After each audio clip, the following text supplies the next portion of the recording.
What a wild world we live in. Holy God. Could you imagine if this happened under Kamala Harris? Or Kamala Harris? Or heads would be rolling. It'd be like the new Benghazi. We wouldn't hear the end of it. Let's see. Where do I want this volume at?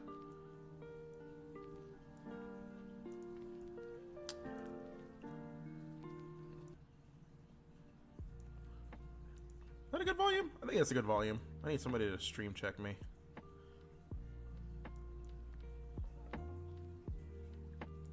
There should be any peaking. Can I get this lower? I can. I think it's good. If this happened under Kamala Harris, I mean, she'd be being called a DEI hire. You know, every racist insult that could be hurled her way. The usual trope, women are unqualified. That'd be getting repeated ad nauseum. We're in a society where men command respect despite displaying incompetence time and time again. It's just amazing. Like, Hillary Clinton was a legit good Secretary of State, you know. But holy shit, to hear both people on both the left and the right talk about her, damn, that character assassination's been really effective. Same with like George W. Bush. Like, I get Iraq was a fuck up, but he saved millions of lives through PEPFAR, right? This AIDS healthcare all across Africa. Yeah, man, I don't know. It's just, it doesn't feel like there's anything I could say about Trump that's like that level.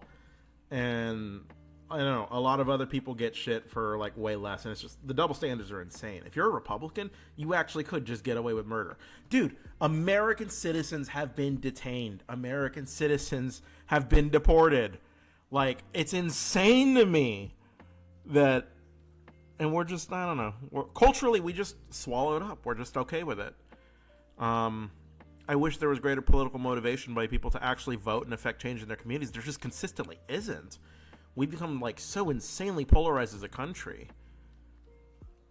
Like, I'm wondering if this is, like, a precursor to another civil war. Like, people should be wondering that. Like, you've got a president centralizing executive authority within himself, a legislature unwilling to block it, and a legislature willing to undermine the judicial branch, all controlled by the Republican Party.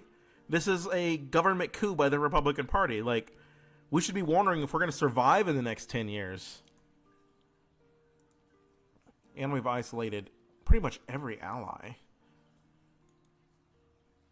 Good Lord, Republicans suck at governing.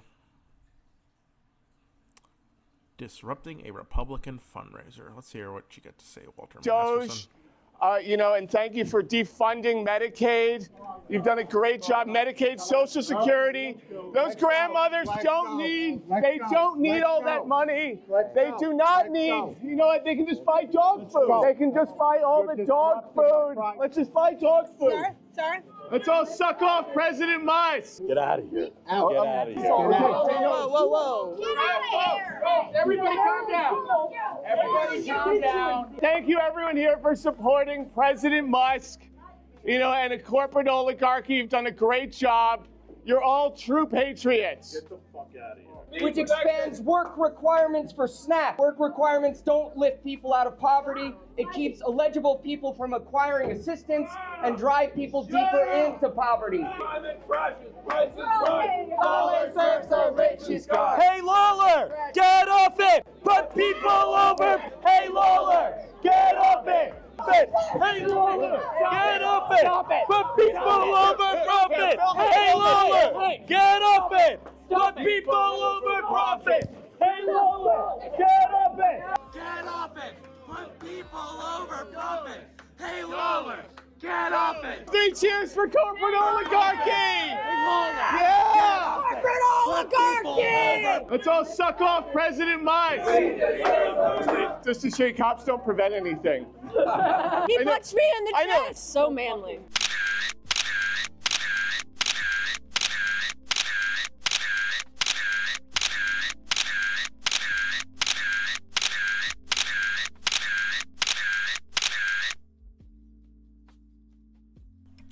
Well, okay then. How would you handle it if a state like California were to put in place education You know, I haven't seen a mask in so long. You're wearing a mask. So nice of you. I haven't seen anybody wearing a mask in a long time. It's good. You feel more comfortable, right? Good. That's good. So go ahead. You said you want to return education control to the states. How would you handle it if a state like California were to put in place education policy? You know, I haven't seen a mask in so long. You're wearing a mask. So nice of you. I haven't seen anybody wearing a mask in a long time. It's good. You feel more comfortable, right? Good. That's good. So go ahead. This guy's weird.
We had an administration that tried to abolish the very concept of womanhood and replace it with radical gender ideology. Maybe you heard something about that.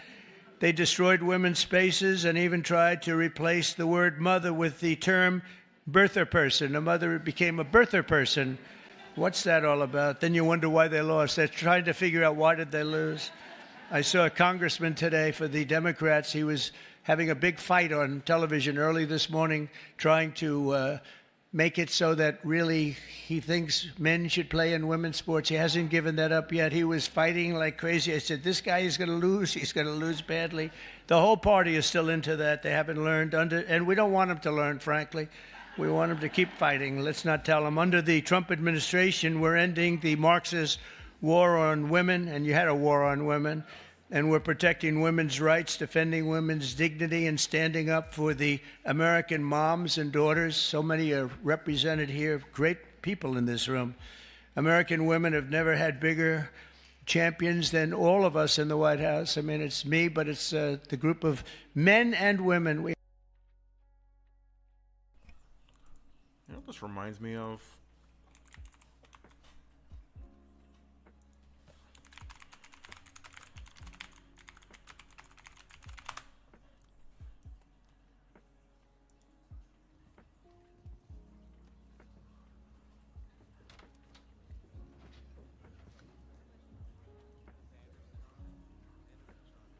It's not the hard, it's like transgender illegals and like it. What a doddering slave to the woke mob Singer really is. How great the threat really is. So once he's in office, we need to act. We need to invoke the 25th Amendment. You're talking about a coup? No, not. I'm talking about saving this country before Singer replaces us with a bunch of transgender illegals that will do everything. Save the boogeyman shit for the idiots watching VNN. How do you propose to handle... Ugh. Got an unhealthy obsession with trans people, man.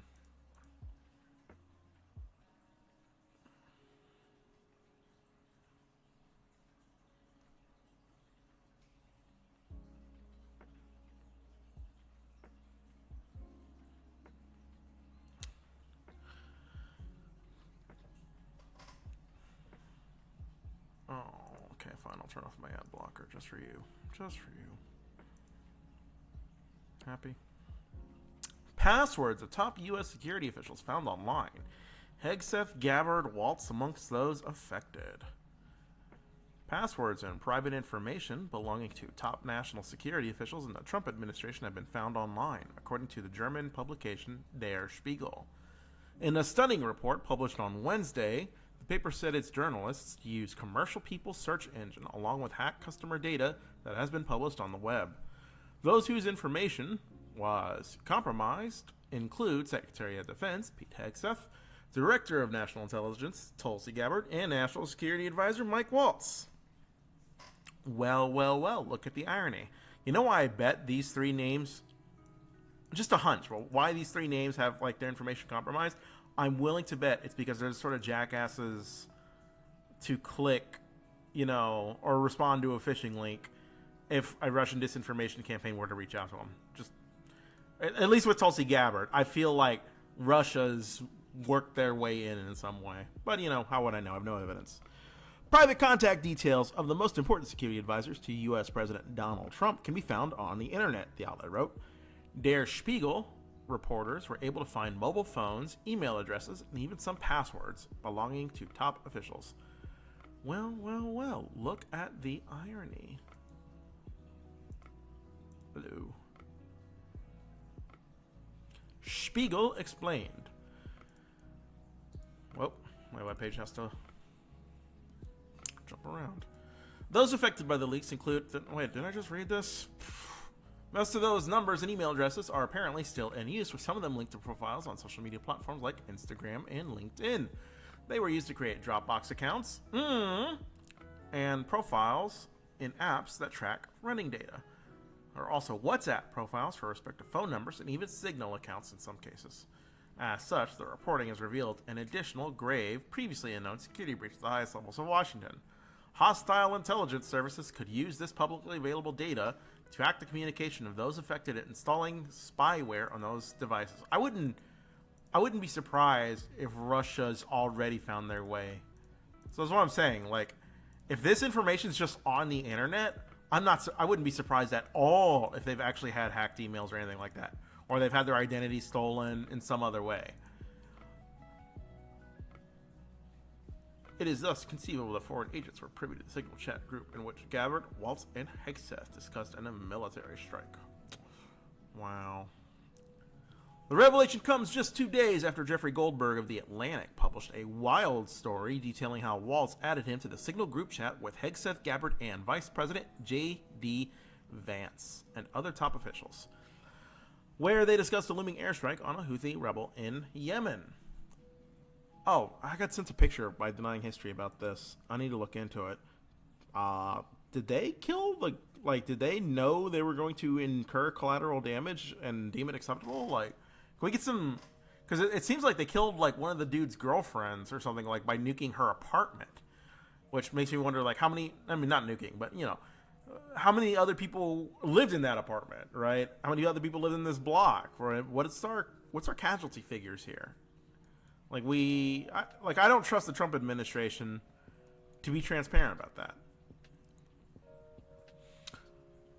And given that we're not rolling out military action to get Greenland, you know, maybe that's something we need to start worrying about a lot more. Anyway, Waltz and Hegseth responded to the Atlantic story by lashing out at Goldberg. Ultimately, Waltz took some responsibility for the leak, while nonetheless suggesting Goldberg may have somehow cajoled his way into the group chat. Oh man, I bet he's a Russian operative himself. Look, a staffer wasn't responsible, he said. I take full responsibility. I built the group. My job is to make sure everything's coordinated. Good job. Good job. Everything's coordinated. We are good. Interesting. About every third thing, and I have no idea why. I don't click on this stuff. Yep. About every third thing I get is a racist joke. About every third thing on my Instagram feed is a racist joke right now. Used to be dancing girls. Bring back the hot chicks. My experience is like, my algorithm is really interesting. About every third thing. And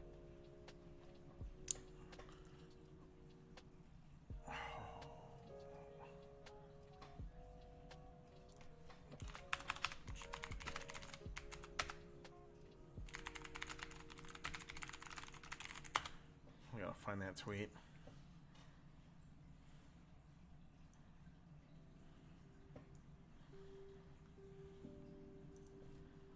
Dude, somebody's got to photograph that tweet.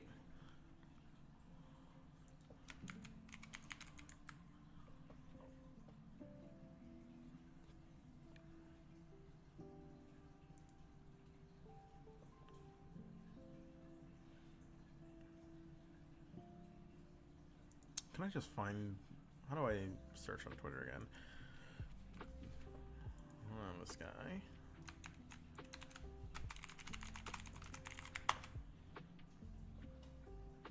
Did he delete it?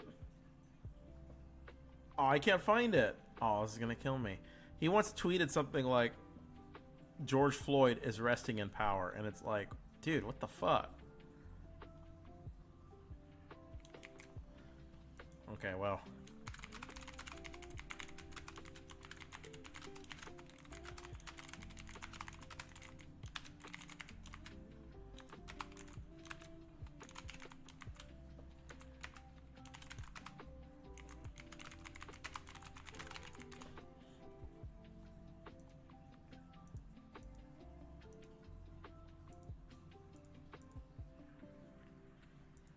Yeah, Mr. James Lindsay. I debated him once. It was kind of a shit show. He kept honking on stage, but then he got offended and I was like rolling my hand like, hey, dude, speed it up. That's just crazy, man. I think they... Tariffs are going to be good for Tesla, sir? Good for who? Tesla, which makes it good. Well, he is a fantastic Tesla. Will tariffs be good? I think they may, it could be a net neutral or they may be good. He has a big... Tariffs are going to be good for Tesla, sir? Good for who? Tesla, which makes it good. Well, he is a fantastic Tesla. Yeah. Tariffing competitive automobile makers after a man who runs a very successful automobile company donates $270 million to your campaign. Interesting.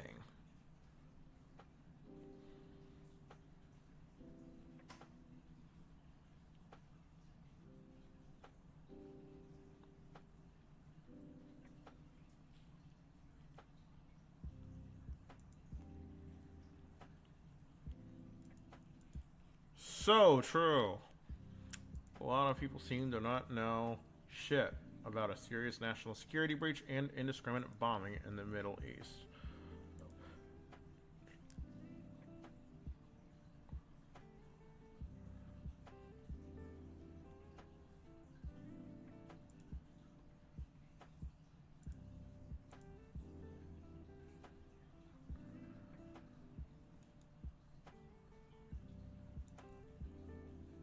Been briefed about the soldiers in Lithuania who are missing?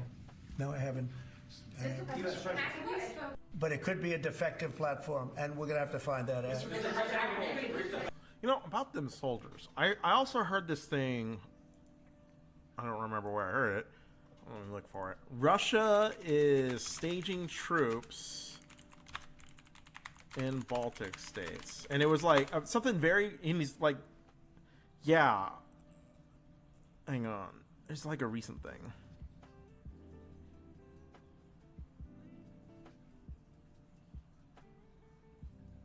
Yeah, hang on.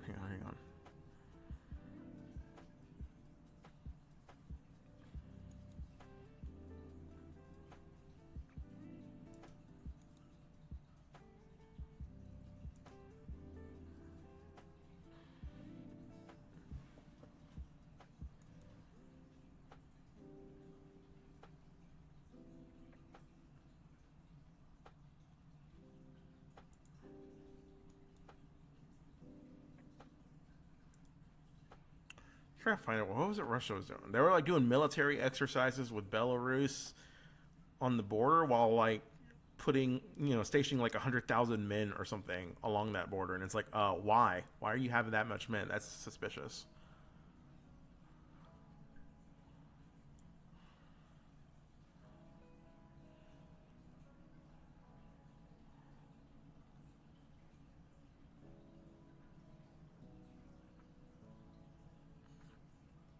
Which, would they be doing that if Trump actually took a hard line and sided with NATO? Like, he's done nothing but undermine NATO. He's toyed with, like, leaving NATO.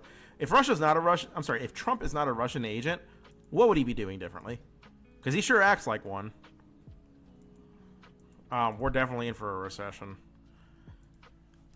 A number of reasons why we're definitely in for a recession, but the tariff fuckery is probably going to be, like, the big one. It's ironic because Trump wants the Fed to raise interest rates, but unemployment's already low.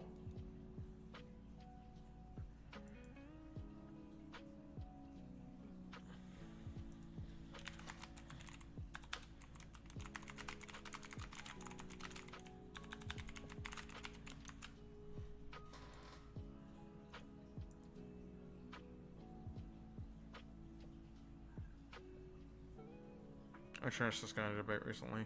Yeah, we're doing for a recession.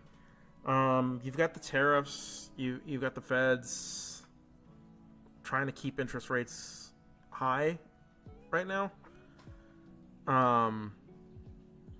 So money's not going to be like real loose. This is kind of like a bounce back from the inflation crisis a bit, but it doesn't help that we've been isolating our allies, that we've been tariffing.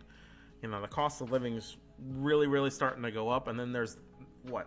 It's going to be like 50,000 plus jobs that were just like axed from the federal government, pretty arbitrarily. So yeah, I assume a recession's in our future.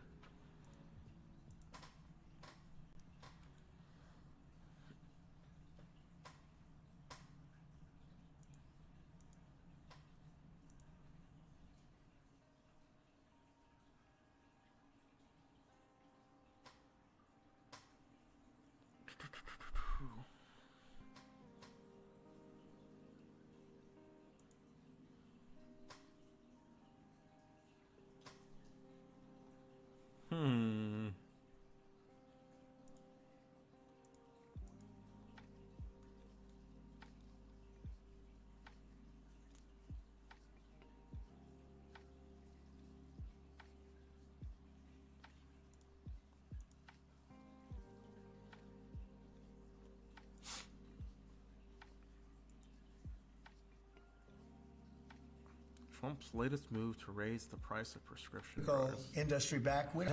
Tariffing pharmaceuticals. What's happening with other aspects? We're going to be doing tariffs on pharmaceuticals in order to bring our pharmaceutical industry back. We don't make anything here in terms of drugs, medical drugs, different types of drugs that you need.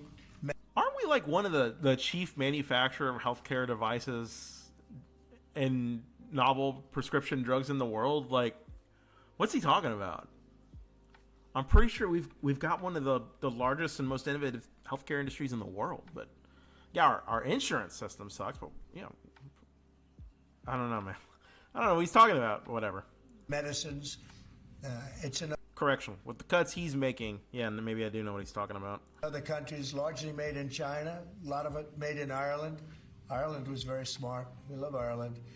But we're going to have that. We're going to have lumber. We're going to free up some of our land. God, he talks like a fourth grader. He's like a fourth grader giving a presentation.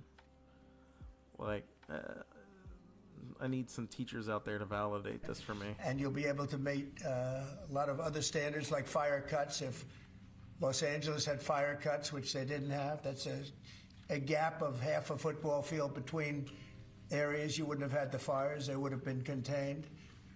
But you have fire cuts, and by the way, you sell that wood for a lot of money, a lot of profit. It's also exciting. This man is severely mentally ill.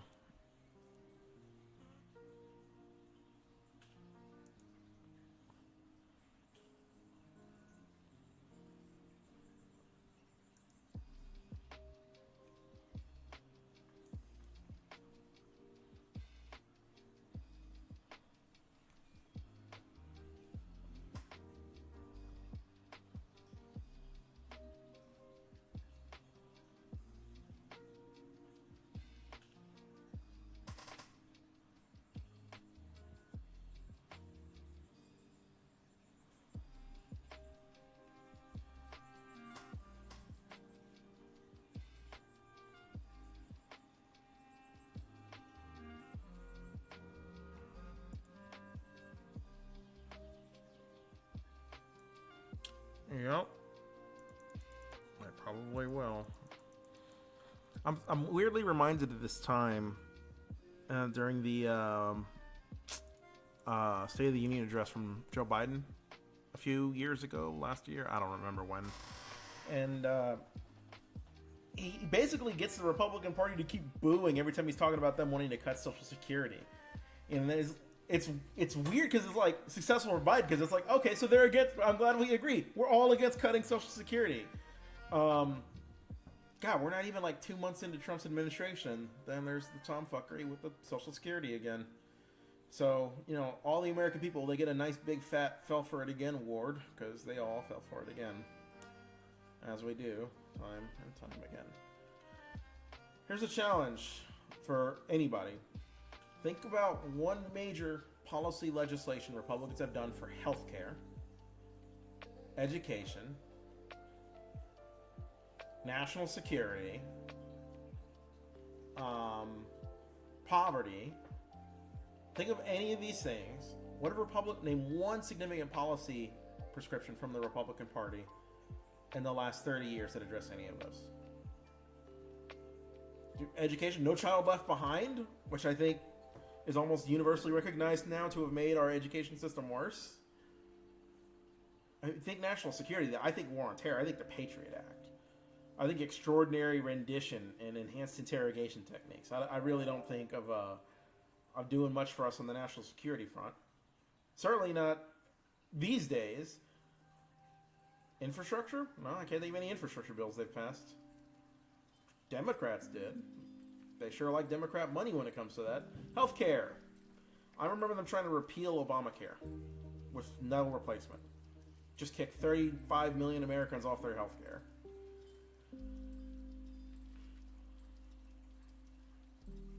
And people still vote for them. Wild.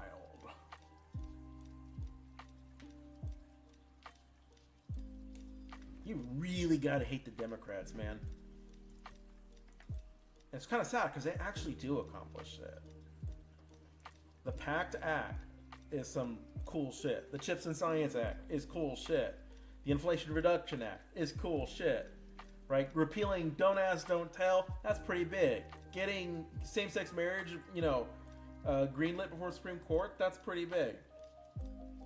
Obamacare, that's pretty big. The Recovery Act, that was pretty big. But, hot damn, people really, really hate this party.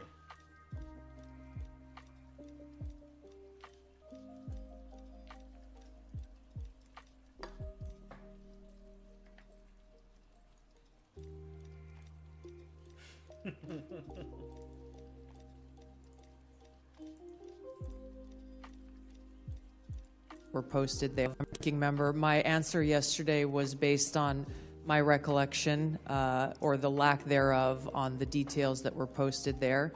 I was not, and what was shared today reflects the fact that I was not directly involved with that part of the Signal chat and replied at the end reflecting the effects, the very brief effects that the National Security Advisor had shared. So it's your testimony that less than 2 weeks ago, you were on a Signal chat that had all of this information about F-18s and MQ-9 Reapers and targets on strike, and you in that 2-week period simply forgot that that was there. That's your testimony? My testimony is I did not recall the exact details of what was included there. That was not your testimony. Your testimony was that you were not aware of anything related to weapons packages, targets, and timing. Ranking member, my answer yesterday was based on my.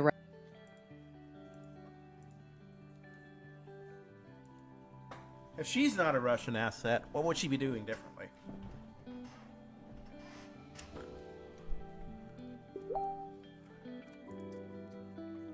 Oh snap, my girlfriend messaged me.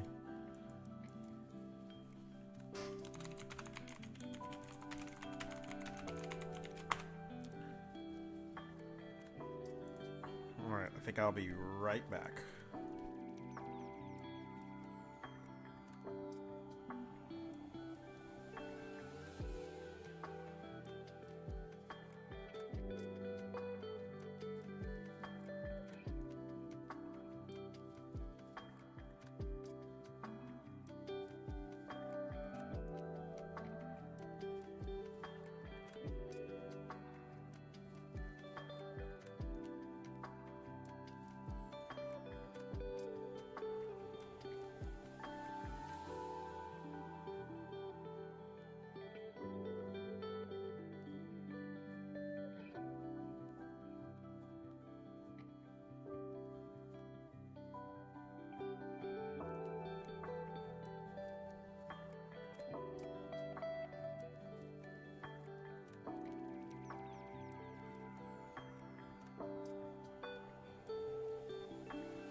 Have you ever seen the Altai bigtail sheep, known as the Kardashian of sheep?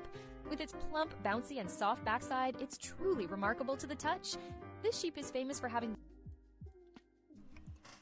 Why do they do the things they do on my Discord? Ooh, let's hear what he's got to say. Let's tune into his stream. I should stream his stream while I watch his stream. That would be poetic.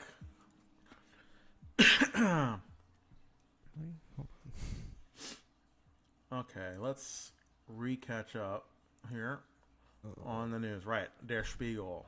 They,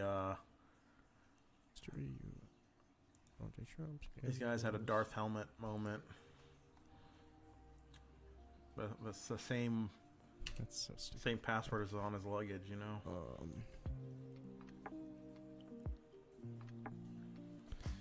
I'm not certain exactly what we're going to be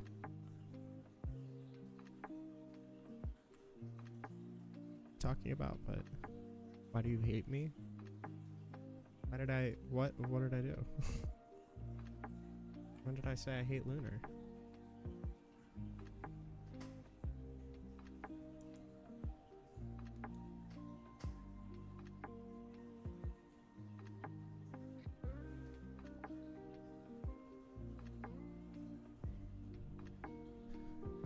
Okay.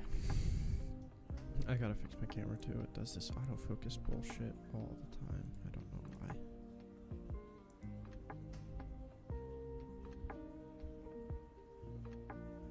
Don't autofocus. Stay there. Okay. Yeah, I definitely started this a little prematurely because I think this is... You told me I shouldn't go back to my beautiful and wonderful ex. You clearly hate me. True. Well, now the cat's out of the bag. So I think we're going to be... I think it's going to be half hour before that conversation starts, unless he wants to start early. Which, because I think he's live. But I don't know. Oh, you have no idea. First thing I am indeed live. Alright, let me... We'll give him a call.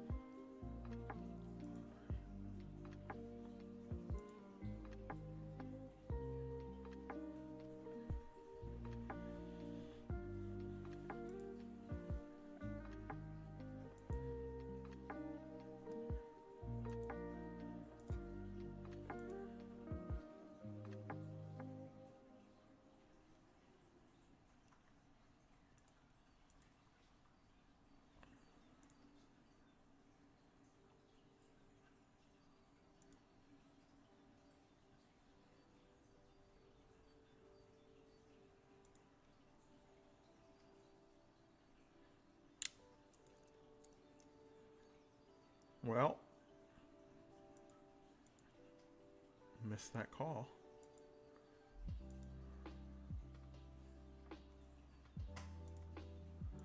What's up, kitty? What's up, Marshmallow? How are you doing, Marshmallow? You're a good kitty.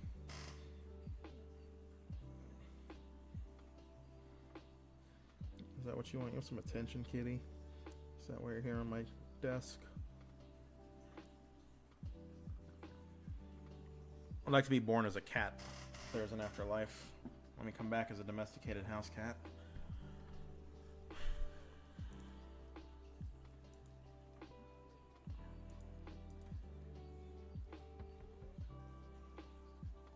Well, I'm ready to go and he's ready to go.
Wired review shows National Security Advisor Mike Waltz, White House Chief of Staff Susan Wiles, and other top officials left sensitive information exposed via Venmo. The hits just keep on coming.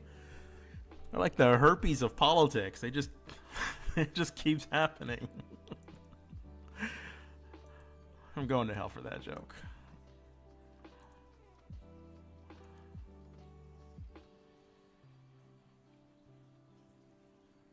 A Venmo account under the name Michael Waltz, carrying a profile photo of the National Security Advisor and connected to accounts bearing the names of people closely associated with him, was left open to the public until Wednesday afternoon. A Wired analysis shows the account revealed the names of hundreds of Waltz's personal and professional associates, journalists, military officers, lobbyists, and others. Information a foreign intelligence service or other actors could exploit for any number of ends, experts say. There's lots of payments to a guy named Dimitri for some reason. Among the accounts leaked to Michael Waltz are the ones that appear to belong to Susie Wiles, White House Chief of Staff, and Walker Barrett, a staffer of the United States National Security Council. Both were fellow participants in the now infamous Signal group chat, called Houthi PC Small Group. The White House declined to comment after being presented with Wired's findings. Damn.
About soldiers in Lithuania. Say it. Have you been briefed about the soldiers in Lithuania who are missing? No, I haven't. Mr. President, have you spoken, sir, with the big three automakers? Okay, why hasn't he been briefed on that? 4 soldiers. Missing.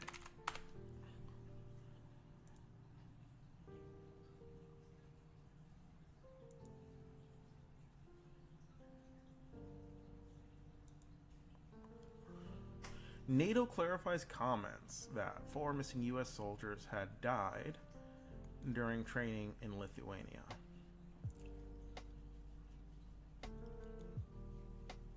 NATO on Wednesday clarified comments that Secretary General Mark Rutte made earlier in the day when he suggested 4 U.S. soldiers went missing in Lithuania had died. Wait, so they are dead?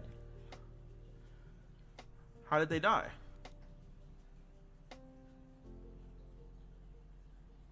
Hercules armored vehicle that 4 U.S. soldiers were in was found submerged under a body of water. Oh, they drove into a swamp. Right? Lithuania is like hella swampy, isn't it?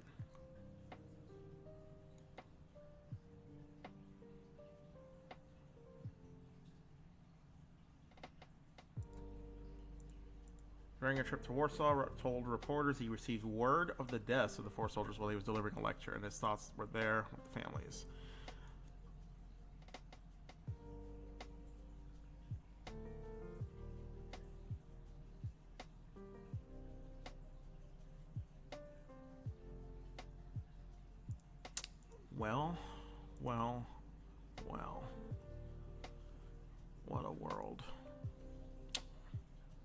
Remember, Republicans support our troops.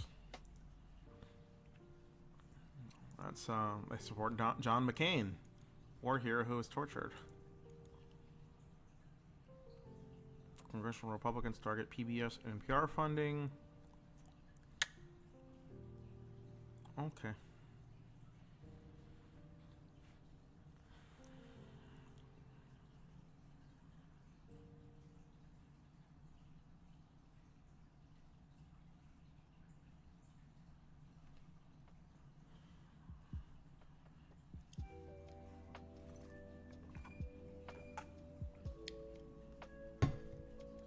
Appeals court will not lift order that barred Trump administration from deportations under wartime law.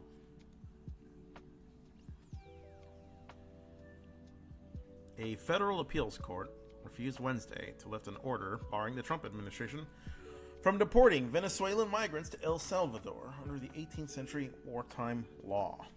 A split? Why is it split? Three-judge panel of the U.S. Court of Appeals for the District of Columbia Circuit would not block the March 15th order prohibiting deportations under the Alien Enemies Act of 1798. Invoking the law for the first time since World War II, President Donald Trump's administration deported hundreds of people. No due process, by the way. Straight up no due process, were shipped to what is essentially a slave camp in a hostile government with numerous human rights abuses, where people are tortured and disappeared in these prisons, and they haven't been convicted of a crime here or in another country. And some of these fuckers are like legal residents, like they did immigrate the right way. It's insane.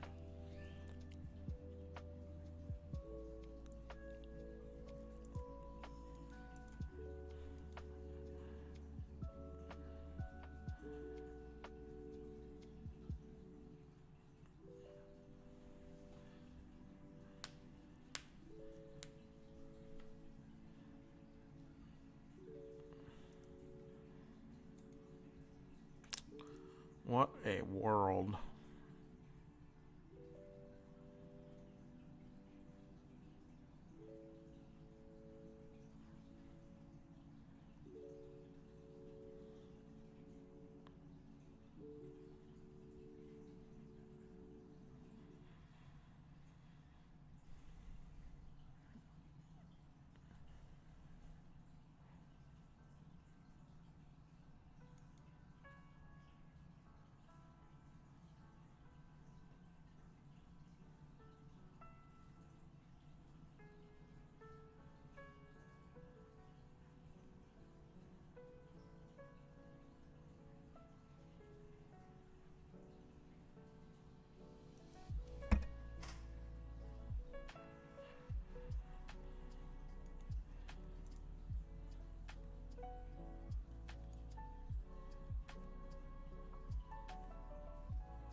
Yeah, I'm remembering that Taliban deal that got signed with Trump. If he negotiates with Russia like he negotiates with the Taliban, Ukraine's future is nicely secure in Russia's hands.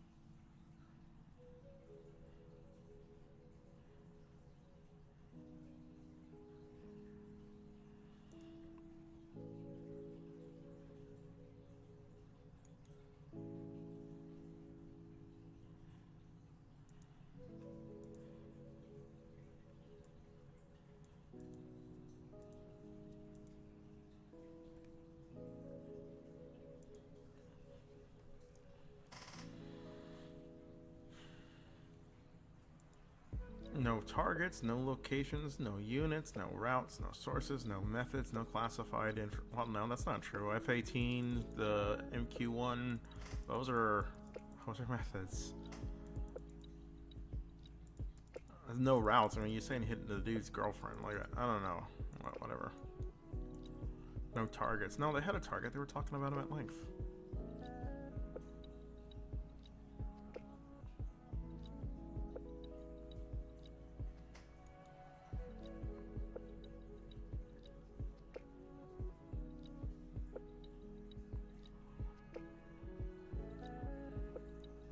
Donald Trump's superpower is not his ability to dominate attention.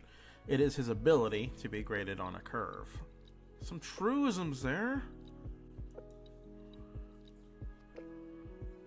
Good evening, my good sir. How are we doing? Doing pretty good. Can you hear me good?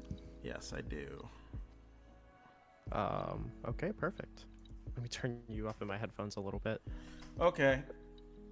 This is my normal inflection voice. Hopefully it's good for you. It's good for me if it's good for you.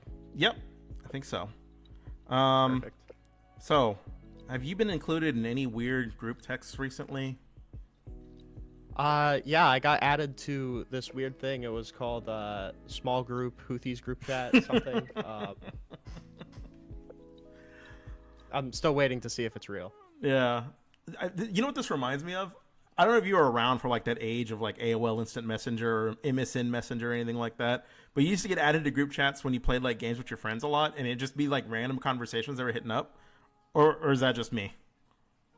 I'm not. I'm a youngin. The most recent example of like peer-to-peer or the oldest example of like peer-to-peer messenger stuff that I've used is like Instagram DMs and Discord servers. So. Well, you still never been added to a random group chat, though? Well, I mean, I have recently, but it wasn't AOL. Was it the small group Houthi? Yeah, it was Signal. Yeah. Oh, that's funny. Okay, so there's, tell me what you think of this. The claim is that because Signal automatically deletes messages, that this chat is violating the Freedom of Information Act by deleting government records. Yeah, I've been hearing something about that, and I know that I think there's a lawsuit right now about it that was just given to Boasberg, which a lot of MAGA people are really, really, really, really pissed off about. What, like a fresh lawsuit related to this? Yeah, there's a lawsuit basically saying that Signal is inappropriate to deliver these kind of things because, like you were saying, it sets it so you can set a timer basically to delete certain things, and it wouldn't be able to. Yeah, and it wouldn't be able to comply with like the freedom of information requests. So it would be inappropriate to use a messaging thing to coordinate war plans because you literally can't get freedom of information requests on those. People really hated Hillary Clinton for the wrong reasons. I know. We owe that poor girl an apology. I'm glad that at least, I mean, like, listen, I'm a youngin, you know. I got into like actually paying attention to politics in like 2020. So all of the Hillary Clinton email stuff, the Benghazi stuff is like a little before me. But if you want a quick refresher, I can give you what it is. Yeah, sure. Hillary Clinton had her own private email server, which she allegedly kept classified files on. But it was never hacked. Nothing ever got out. Nothing like that. Just the scandal was that she had classified information on her own private servers. That was the scandal. Unlike here, where we text classified plans to a dude. Yeah, it's uber ironic considering the Jack Smith indictment on the classified documents retention from Donald Trump. And who doesn't keep that shit in their coordinating toilets? Attacks on the Houthis through Signal. Yeah. One of the Trump advisors, I don't remember who it is, but he was like in Moscow at the time when he got the Signal chat. And is it really impossible to think that if Moscow doesn't find an opportunity to get or steal a phone from somebody, they're not going to do it? Bro. Yeah, true. I think it was Rubio. I'm not certain. I I remember seeing that it was Rubio, but I'm not 1000% sure. It could have been like any of the other ones that were like kind of no-namers, like Radcliffe or Bassett or whatever. Not no-namers, but like not like Hegseth or Rubio or anything. But I don't know. I feel like I remember it being Rubio. I could fact check it. I don't know how important it is. Just the point is that they exposed classified information on non-government devices in Moscow. You know, that's like an issue. Because we know Moscow definitely makes attempts to spy on the United States. You know, never mind that. What if it wasn't Goldberg they messaged it to? What if it was somebody else who actually is friendly to Moscow or to Iran or something like that?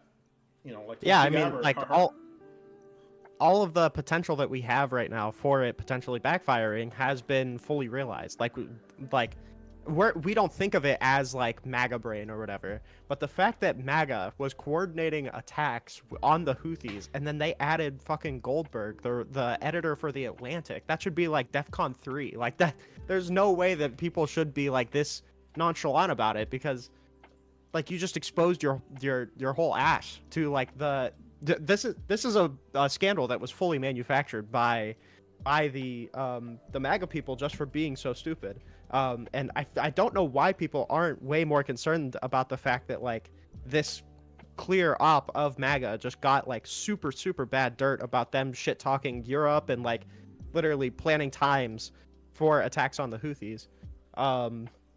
And I'm pretty sure that it just came out too. I think it was Trump that said it. I'm not certain. I watched like a Philip DeFranco thing about it, where they were saying that the person that's at fault, like the signal is supposed to be used just to coordinate meetings.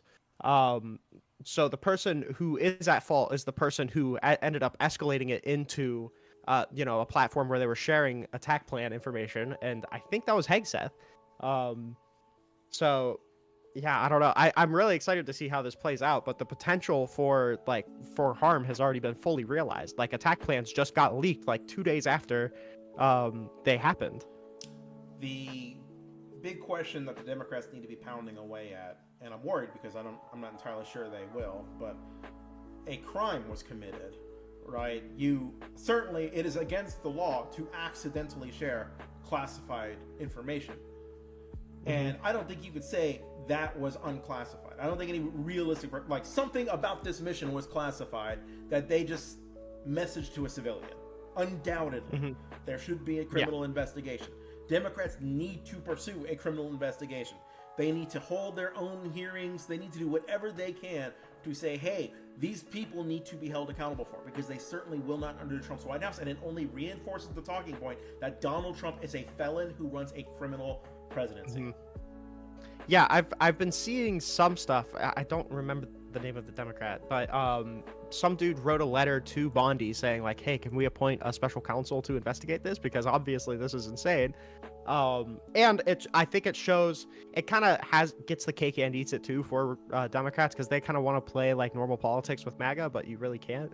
But I think even MAGA would kind of feel a little weird about Bondi refusing a special counsel to investigate this. So I think that was a really classy move. Now, if they do deny a special counsel, then some shit needs to start kicking off, obviously non-violent, but yeah, so I absolutely agree that the strategy for Democrats should be get an investigation, the same way that it was for Hillary Clinton, or the same way that it was for Joe Biden's retention of classified documents, which ended up being nothing. Just think, if this happened while the government was still shut down, we'd have that much more leverage over them. Chuck Schumer really misplayed that. I don't know if the Democrats got the fight in them. Where do you see? Certainly, you don't see this leading to criminal indictments. Not in the next 4 years. maybe if something else gets leaked, and because realistically, if they make a mistake like this and it goes completely unchecked, which it more than likely will, they're going to continue to do things like this. I don't think this is really going to be a warning sign for many people to really tighten up the ship, especially since somebody in my server sent me a report saying that like they all have like fuck tons of personal information all over the internet. Spiegel was just talking about it. Yeah, so something tells me that they're not going to clean up the act. So, I mean, for this particular thing, do I think there's going to be indictments? Probably not. But there is definitely potential for indictments if they fuck up way worse, which I don't put it outside of the highly qualified hands of Pete Hegseth and Tulsi Gabbard. I'm not as optimistic as you are. So we got essentially a hostile takeover of government by the Republican Party, right? They've hollowed out every agency and fired something over like 50,000 federal workers. They've issued like MAGA questionnaires. They're clearly trying to shape a culture within government that is lenient to them. They've defied courts already, and the party has not pushed back against it. Congress has not pushed back against it, right? One branch of the government is watching another branch of the government violate another branch of the government, and they're talking about helping him. All three branches are controlled by Republicans. This is a coup.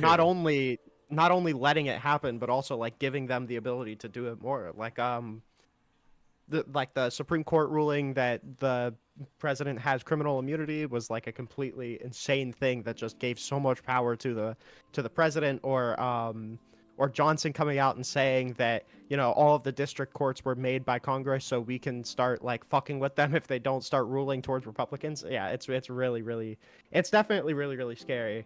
My one thing that gives me a little bit of hope is that like what we're seeing right now is a very Nixon-esque presidency, obviously to a different level and to a different degree because, you know, everything's so easily communicatable. And honestly, these people are not nearly as competent as Nixon's cronies. And after Nixon came out, we saw like a big strengthening of our systems so they can ensure to keep working even after the threats that Nixon had towards them. So if I'm being super optimistic, it's possible that even after all of this, I don't think Donald Trump's going to destroy the government in 4 years. I don't think really anybody would be capable of destroying the government in 4 years. So it's possible that after he tries, I mean, realistically, everything that Donald Trump is going to get done is going to be through executive order, and the only thing that's super easy to get rid of in our government is an executive order. You just have to sign another executive order. So I think like 90% of it's going to be reversible. Like we're probably going to get pieces of legislation passed that kind of dumbs down the power of the presidency, like we got with the Impoundment Act after Nixon. And the cultural damage, I think, is going to be the biggest part, but I think that's mostly already done. I've had like a ton of people arguing that we should overturn Marbury. The question of what we should be doing to change the culture or fix the culture that MAGA has created is a really complicated question. But I think that in terms of governance, we'll be okay. Oh God, I wish I was like. I think you were on that hopium, bro. Let's reconsider where we're at. We've got a Republican Party that's violating court orders with a Republican base that is supporting them after a Republican president tried to stage a coup in 2020, and they've shown they're with him every step of the way. Still, like they've still not crossed the line. American citizens have been deported, still not crossed the line, right? We're seeing a Republican Party that's getting more extreme in its rhetoric, in its appreciation of violence, and its belief in conspiracies to undermine institutional power, that institutional checks and balances that stops one party from just running a dictatorship. We've seen the president himself declare a dictatorship. We don't live in a country where the Republican Party really wants to live with Democrats in any meaningful way. And, you know, how 10 years, 20 years, 30 years, this trend of authoritarian strongman is not changing until something comes to a head. This is different than Nixon. Nixon did not have the support of the Republican Party for his actions, right? For sure. He was widely condemned for it. This Republican Party reelected a guy who attempted a coup. There are no standards. They want power above all else. Yeah, I mean, I definitely say that it's not one-to-one to Nixon, because obviously Trump has already tested the waters way more than Nixon has, and Trump's already tested the waters more in 3 months than Nixon did in 4 years. And, you know, the question of whether or not, I truly don't know, and call it hopium, because I still have a feeling in my heart that Republicans can't be this stupid. What evidence have you seen to the contrary? Ben Shapiro. That I think a lot of them are selling out because they don't either want completely canceled by like the 30% of MAGA or completely primaried out of their positions by people like Elon Musk, which is effectively the same thing as like blind partisanship. But I think those people are a little more fickle and are a little more willing to like go against him. Look at like Mitch McConnell coming out and like sucking him off, but then still, signaling his favor for the impeachment, even though I don't think he ended up voting for the impeachment because he said that you can't impeach a sitting president, but or a non-sitting president. But like the signaling for the support, I agree that it's probably going to need to come to a head, which is a really big problem. But I don't remember who said this, but it was that it's a very American thing for for big things like this to be cause for like the end of the country or whatever, or like even a civil war to be the end of the country. It's probably not going to be the end of the country. It's obviously going to be really, really bad. And I agree that it's already really, really bad. I mean, this is I don't know if it's the first time in American history, but like one of the first times in modern American history that we've been challenging the other branches of government this hard. I don't know. I think it's going to come to a head, which is going to be a really big problem. And I think these 4 years are going to be extremely difficult for people on the left. But at the same time, primaries are right around the corner. Donald Trump is already boasting record low unpopularity levels. The only people that are really super coming out in favor of like super MAGA policies are the people that already were beforehand, that were already signaling for the authoritarianism, like Marjorie Taylor Greene and Jim Jordan and Johnson. This is an anecdotal example, but I have somebody that's like in my close personal life who is a Trump supporter for all intents and purposes. I talk to them a lot. He always defends Trump in a particular circumstance. He defends Doge, he defends January 6th, he does all of this, just because he doesn't view it as that big of a priority. But when I was sitting down with that person, he brought it up out of nowhere. He was like, I'm not too big to admit when I'm wrong. Trump's got to listen to the courts. And at least it gave me hope that maybe like the standard Republican electorate just needs some time to come around. And it seems like that might be the case because like with January 6th, okay, it was obviously a horrible thing. But also part of the reason why people don't view it as that horrible of a thing is because the Capitol riot itself was bad, but it wasn't career-ending bad. The electors, the actually trying to get election results thrown out, the provably lying about election fraud, that's career-ending bad. But most people don't know about that. I think that 90% of the American electorate couldn't tell you what an elector is, which is an issue in and of itself. But I think with the huge career-ending bad issues that Donald Trump has had, it's on stuff that is kind of hard to wrap your head around. Especially with January 6th, it takes like 30 minutes to even explain all of the ways that was bad. Whereas like ignoring a direct court order, it's very surface level bad.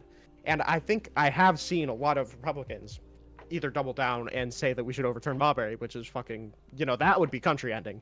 Or I've seen a lot of them actually come out against Trump and say, okay, this is going a step too far.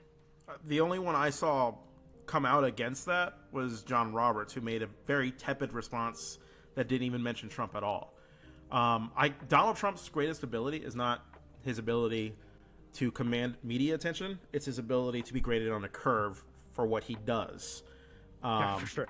January 6th should have been career-ending. Just like the family separation policy should have been career-ending. What was functionally government kidnapping. Deporting an American citizen should have been career-ending. Releasing 5,000 Taliban prisoners should have been career-ending.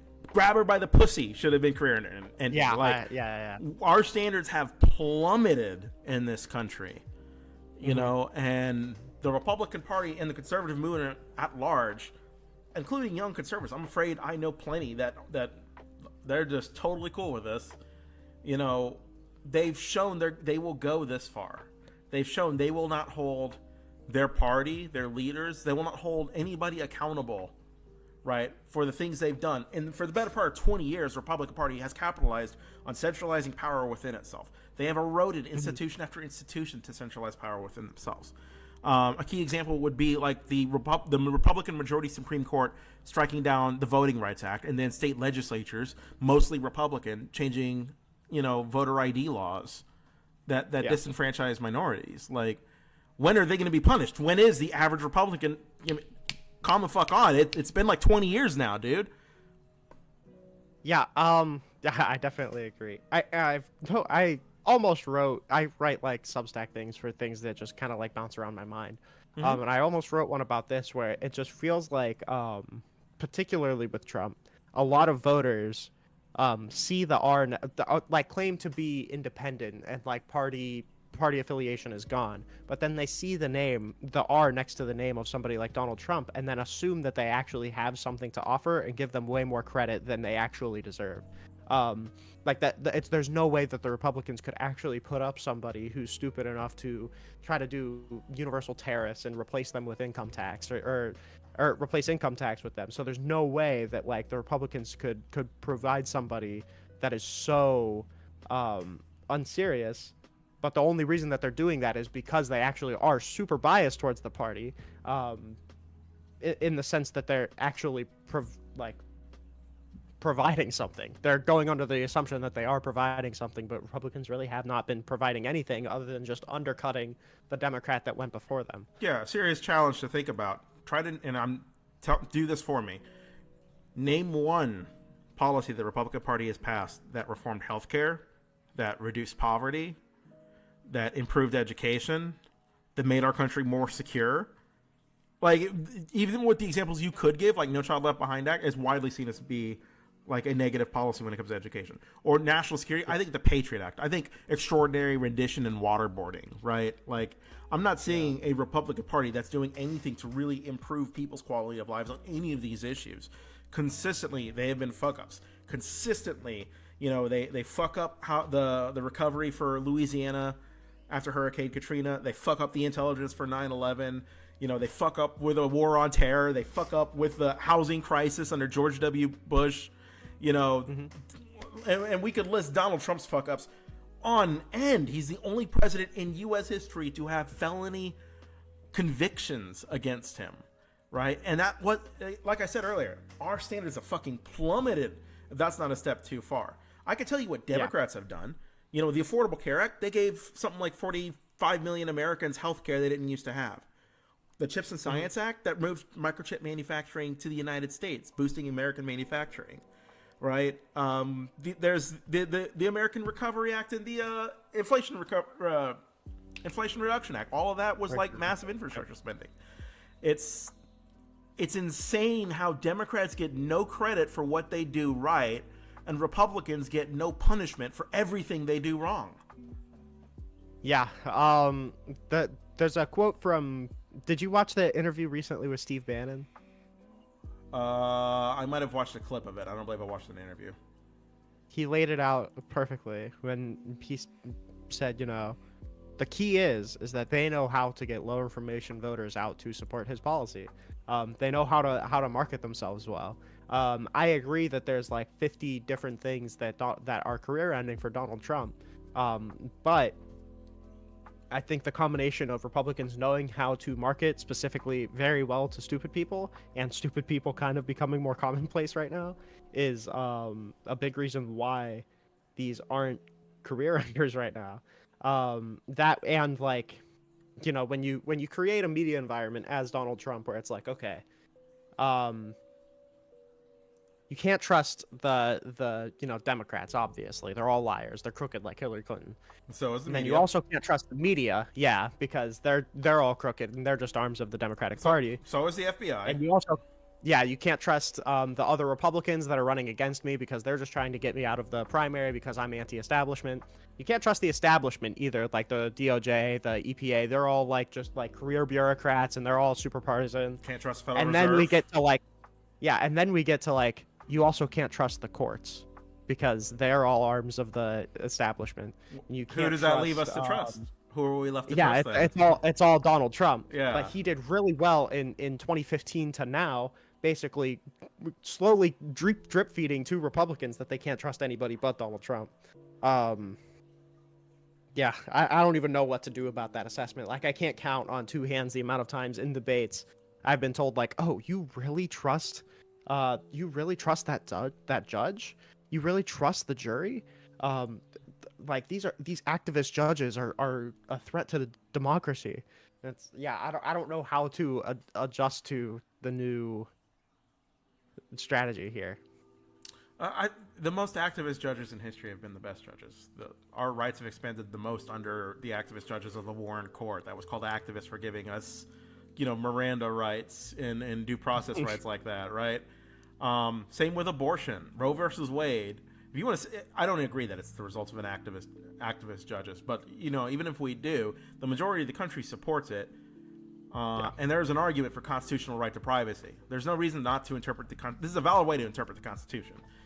Every time our country has made improvements, it's when you've had activist liberals in positions of power, and every time our country has become worse economically, from a national security standpoint, right, on the global stage, everything, it's been under Republican rule consistently. Like, we left. It's so weird. I remember during the election in 2020.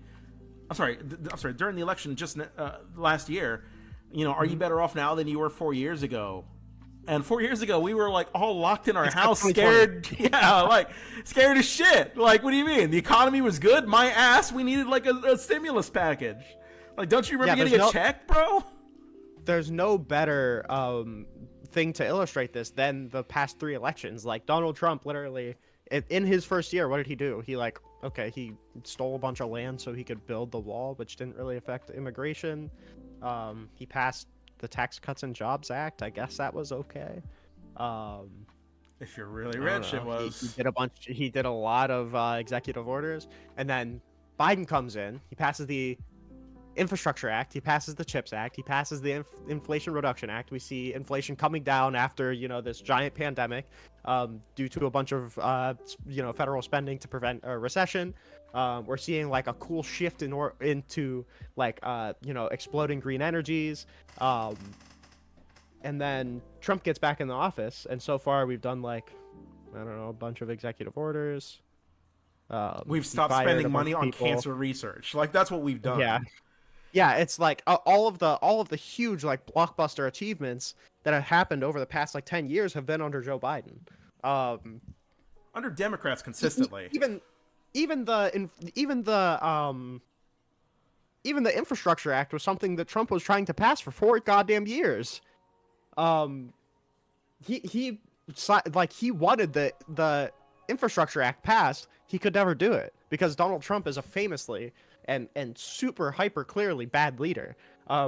It was so crazy because he gave the speech to the joint session.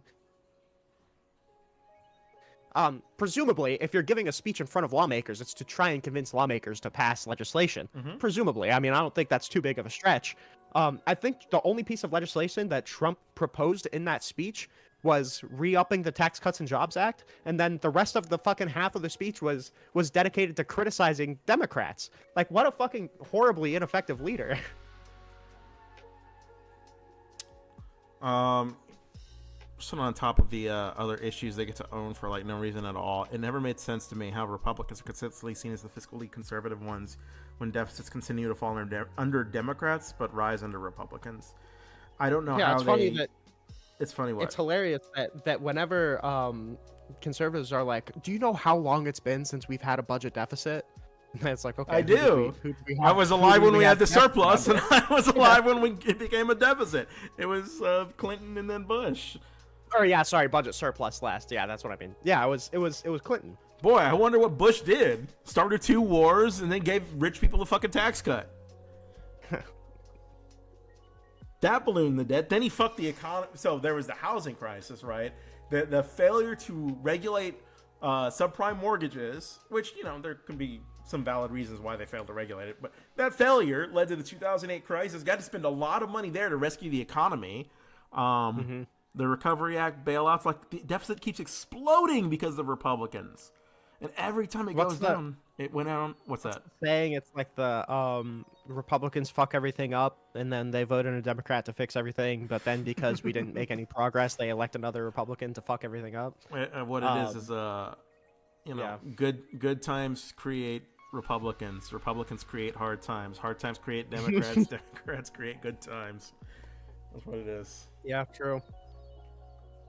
Yeah, I don't know. The task of like traversing, because I've said it already. Like I do a lot of debates. I talk to a lot of conservative people, and seeing like the talking points slowly devolve from like, oh well, you know, don't you think that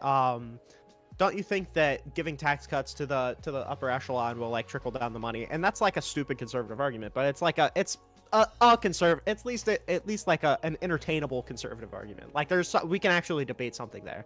Now we're at the point where it's like, okay, well, Donald Trump really like should he actually be barred for like 2 terms? Don't you think that if the American people want him, he should be able to run for a 3rd term? And like, do you really think that a district judge can withhold like executive action? And it's slipped so far towards like, if anybody were asking these questions, even under Trump's first presidency, you'd be laughed out of the fucking building.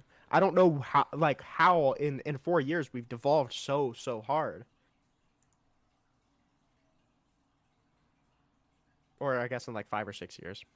It was gradual, it was institutional, and it was never punished by the voting base. It was never punished by conservatives.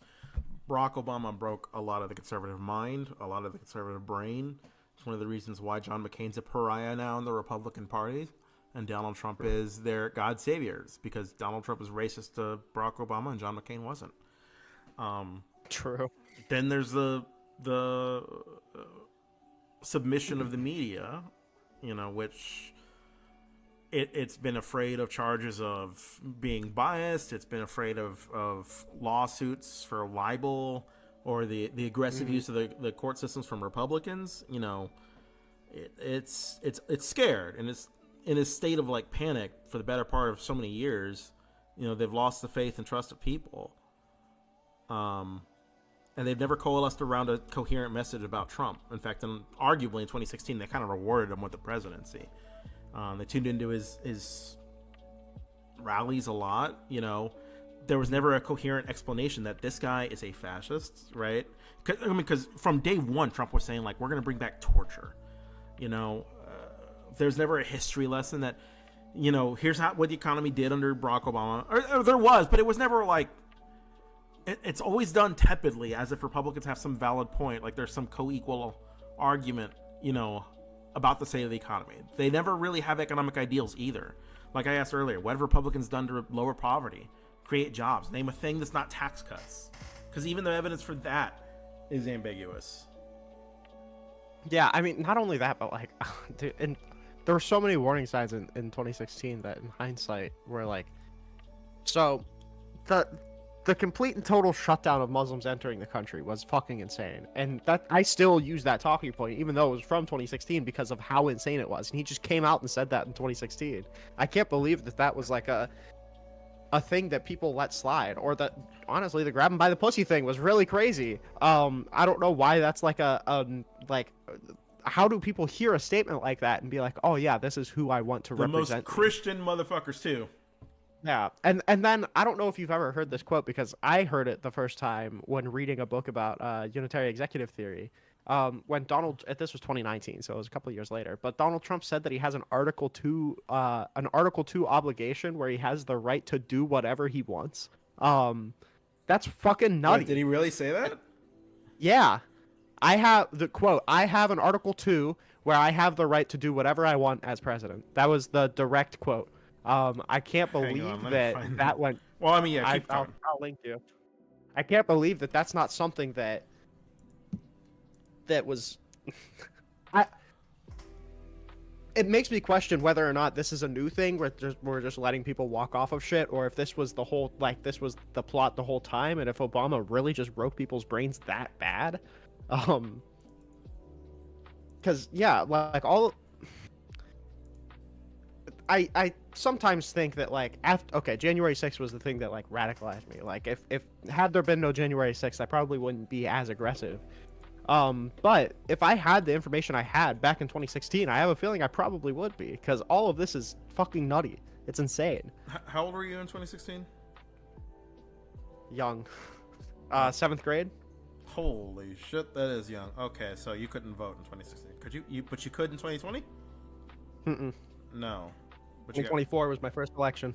Oh, congratulations! But Welcome to the I Citizens paid Club here. attention. Yeah, that's good. I That's paid good. attention in 2020 though. I struggle to get young people to pay attention for a living. So I good on you.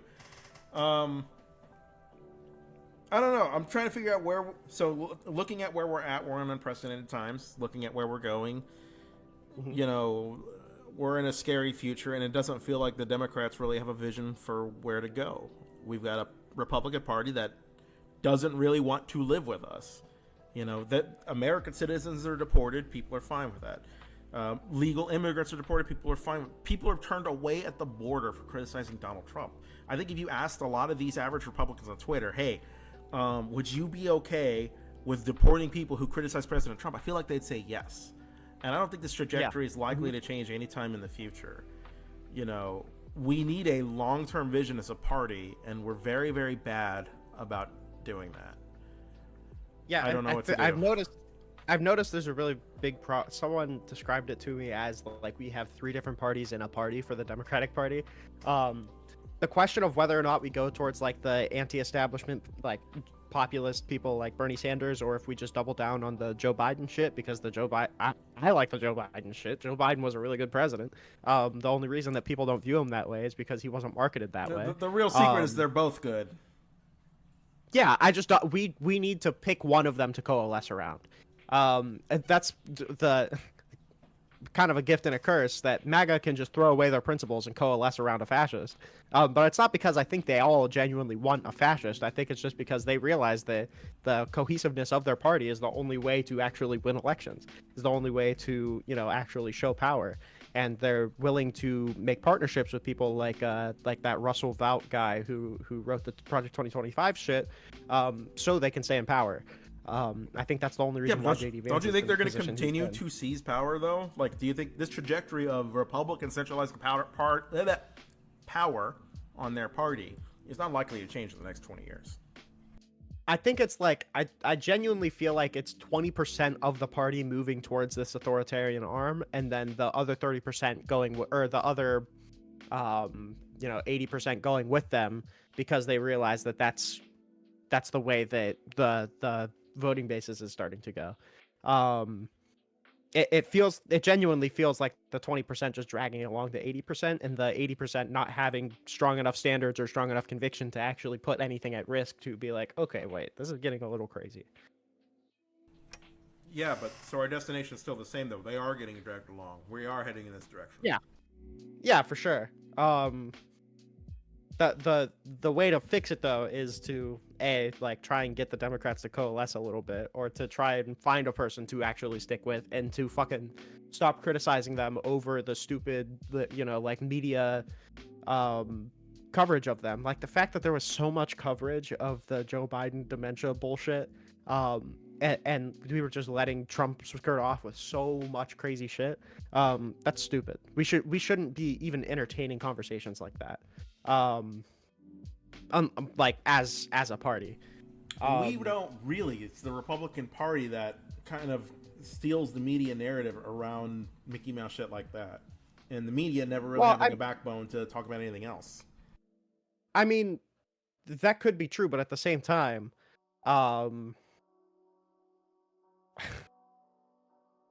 when I say Democrats, it's got to be more than just the Democratic Party. It's also got to be people who are just against tyranny. I think that generally the media is, anti-Trump, and that's good. It should be. It should also be anti-Hitler. But I don't know why they were giving equal time to Joe Biden fell up the stairs, LMAO. Look, he's got a little bruise on his forehead. Isn't that crazy? And also Donald Trump couped the government. But Joe Biden said Byron instead of Biden when he was talking about his son. Isn't that silly? That's insane. I think priorities need to be set strong, and I think that we need to decide whether or not we're going the populist route or if we're going the Joe Biden route. I think both are attainable. I think both are decent. I would perfectly be willing to coalesce around somebody like a Bernie Sanders, even though I have my disagreements. And I just don't know. It's hard to break the precedence that Democrats have to be perfect in order for anybody to think about voting for them. And if Democrats aren't perfect, they're just going to go to the tyrants. I don't know what to do about that. Oh, I think it's just time for Democrats to lower their standards too. Maybe the Democrat standards are a little too high. Well, I don't even know if the Democrat standards as much as it is the Democrat voting bloc standards, and I don't know. Like I don't know what messaging is gonna work for those kind of people. Twitter doesn't help for this because Twitter is a malicious vehicle of polarization. But true. In a more media scarce environment, there probably would not be this schism between this sort of progressive populist left, vis-a-vis Bernie Sanders, and the liberal social democrat vis-a-vis Joe Biden. This is what I'm saying. They're both good. You can recognize they're both good. They're both probably like 90% of their priorities align. The only thing I would say might be different is their methods for getting somewhere. But I'm not even sure that's necessarily a bad thing. Like, I'm looking at Joe Biden policies. They're good. I look at Barack Obama policies. They're good. Like, I can find ways, right, that they've implemented change, right, that works. I don't see why I have to be for one and against the other, or they're both good. Why can't the Democratic Party just look at it like that? Yeah, I think realistically the Democratic Party, as in like the DNC, do, and I think they're perfectly willing to uphold people like a Bernie Sanders or like an AOC for their future. I mean, or a Kamala Harris theoretically. I think the problem is that it's just one. It's the question of if the voting base is ready to go as far left as like a Bernie Sanders, because I genuinely don't know if that answer is yes. And then the second question is, are the people on the further left willing to, cede not getting like worker cooperatives across the board in order to vote for somebody like Joe Biden? Yeah, man, I don't know. I guess no idea. When I look at here's what I think we have. I think we have a problem with proportionality, and that we're disaffected Americans, all of us are. And we're looking for something or someone to scapegoat. And I don't think the narrative that the DNC stood in the way of Bernie Sanders or AOC or something like that is necessarily a proportionate message to anything that actually happened. I don't think the election was stolen for Bernie Sanders or anything like that. I don't think there's evidence for that. I think the best you got is that Donna Brazile, text message town hall questions ahead of time to Hillary Clinton or something to that effect. Superdelegates didn't spin the vote. Hillary Clinton got something like 4 million more Americans, but we've allowed our own space as Democrats and leftists to have this, we didn't have a resolution of this conversation. We just had open antagonism that, well, the Democratic Party is out to undermine this socialist, class of voters that, they want a populist reformation to the Democratic Party, and they see any attack against that, as some sort of institutional undermining, when in reality, Bernie Sanders just lost. Yeah. Yeah, and I think something has to be done, and I saw it a lot in this election cycle and the last one. Something has to be done about the painting of, like, Trump and the Colorado building. Republicans being in power as anything that is acceptable to anybody on the left. The idea of not doing everything you possibly can in order to keep somebody like Donald Trump out of the presidency as somebody who holds left-wing ideals is, like, not... I don't want to be too hyperbolic, but it's really, really, really bad. I don't understand how anyone of good conscience, for instance, can like vote against Joe Biden on Israel, and then give the election to Donald Trump, who's literally talking about like conquering Israel and like erecting a gold statue of himself there, and like not giving Gazans right of return while they're like rebuilding it as an American colony, turning it like, into his own condominiums, the Trump condos, Trump Gaza. Yeah, I don't know how people can see that kind of plan and be like, yeah, well, you know what, Joe Biden just gives them too much money, so I'm not gonna vote. It's like, should we not do everything we possibly can to avoid this future? I don't know why. I don't know what the disconnect is there, and I know that it was partially there in 2020 and 2016 too. I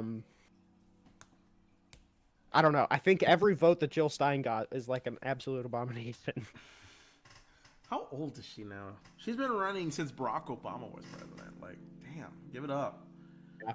There was a crazy thing. Have you ever done like the deep dive into the Russia shit for 2016? No, a bit of it. Yeah, how Russia hacked John Podesta's emails, put it to WikiLeaks. Yeah, so so in the Mueller report, the Mueller report basically stemmed off into a bunch of different indictments, and one of them was for this thing called the IRA, and it was called the Internet Research Agency. Yeah, I read that indictment because I was interested, and like, dude, the parallels to the messaging from 2024 to 2016 of like, you know, oh, I'm not going to vote for Hillary Clinton because she's allowing a genocide in Iran, and I need to vote for Jill Stein. World War III. Yeah, it's like all of the talking points were the exact same, and it mind fucked me because I didn't know, like, okay, are these people even real? Like, am I talking to somebody made up, or like?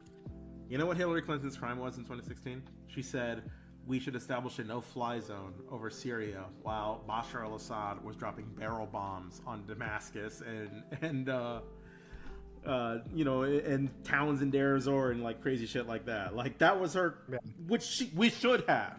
We should have absolutely established a no-fly zone. But people thought that would mean we'd be in conflict with Russia because, oh, well, then we're gonna strike down Russian jets. We don't need to do that at all. Like we operated in the same airspace over Syria while Russia was there anyway. Like our jets passed each other plenty of times. You know, it's not like we see a Russian and our first instinct is to shoot them. A no-fly zone does not necessarily have to stop Russia. And if the idea is that it can stop Russian strikes, I don't think they're going to risk it. They got their jet shot down by Turkey, nonetheless, during that entire conflict and did nothing to retaliate. But damn, people have no sense of proportionality. So when they think Hillary Clinton, they think, you know, the Benghazi. Emails Benghazi. Yeah, like this poor woman, she was an effective Secretary of State, too. And I think a big problem too is that like with the messaging against Trump, we kind of hedge just so we don't sound super extremist and kind of forget that Donald Trump is that extreme. Because when you think of like, you know, Hillary Clinton, you do think like Benghazi emails, you know, like actual scandals. And when you think Donald Trump, you think like, oh, orange, and he talks funny and he has small hands. It's like, you don't think like insurrectionist. You don't think like fascist. Do you ever know? see Stormy Daniels describe Trump's penis? Yeah. Oh, that's how from now on I get that image of which she described as a mushroom burned into my head.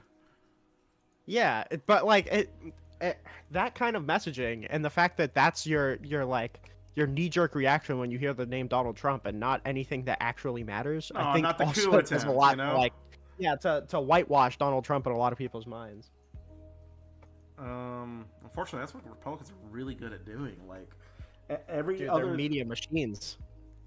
Well, it's because they have media machines and the Democratic Party just doesn't. Right? There's no Democratic Party equivalent of the Daily Wire. There's no Democratic Party equivalent of Steven Crowder. Yeah, but people have this like machination in their mind that there is that like they control the media, right? Yeah, mainstream media is not biased in favor of Democrats. Gotta give anything for them to be.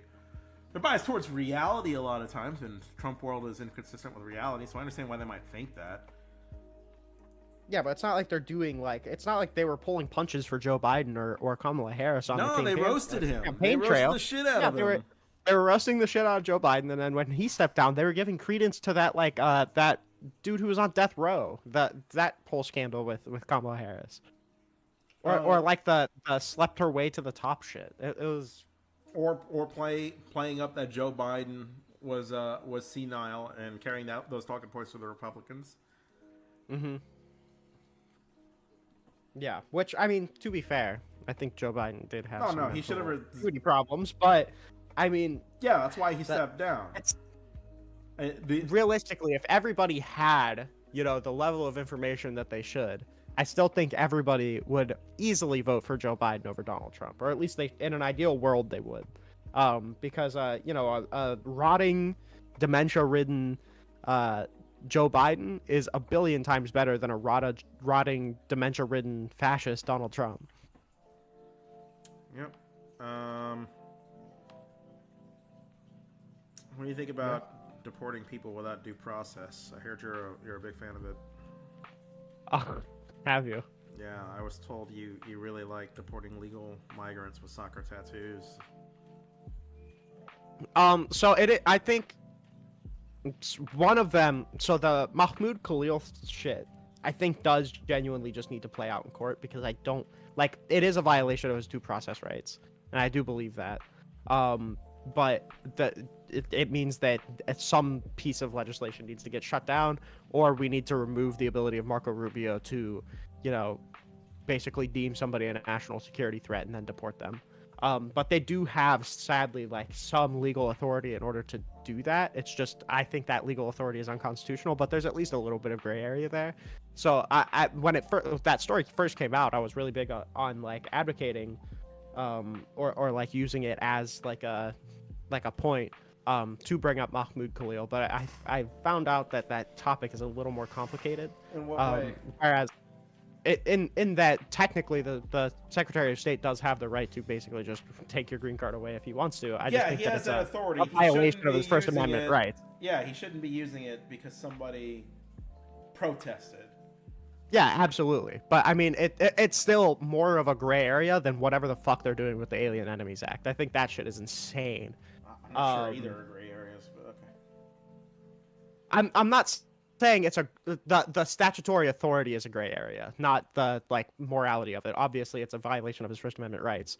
But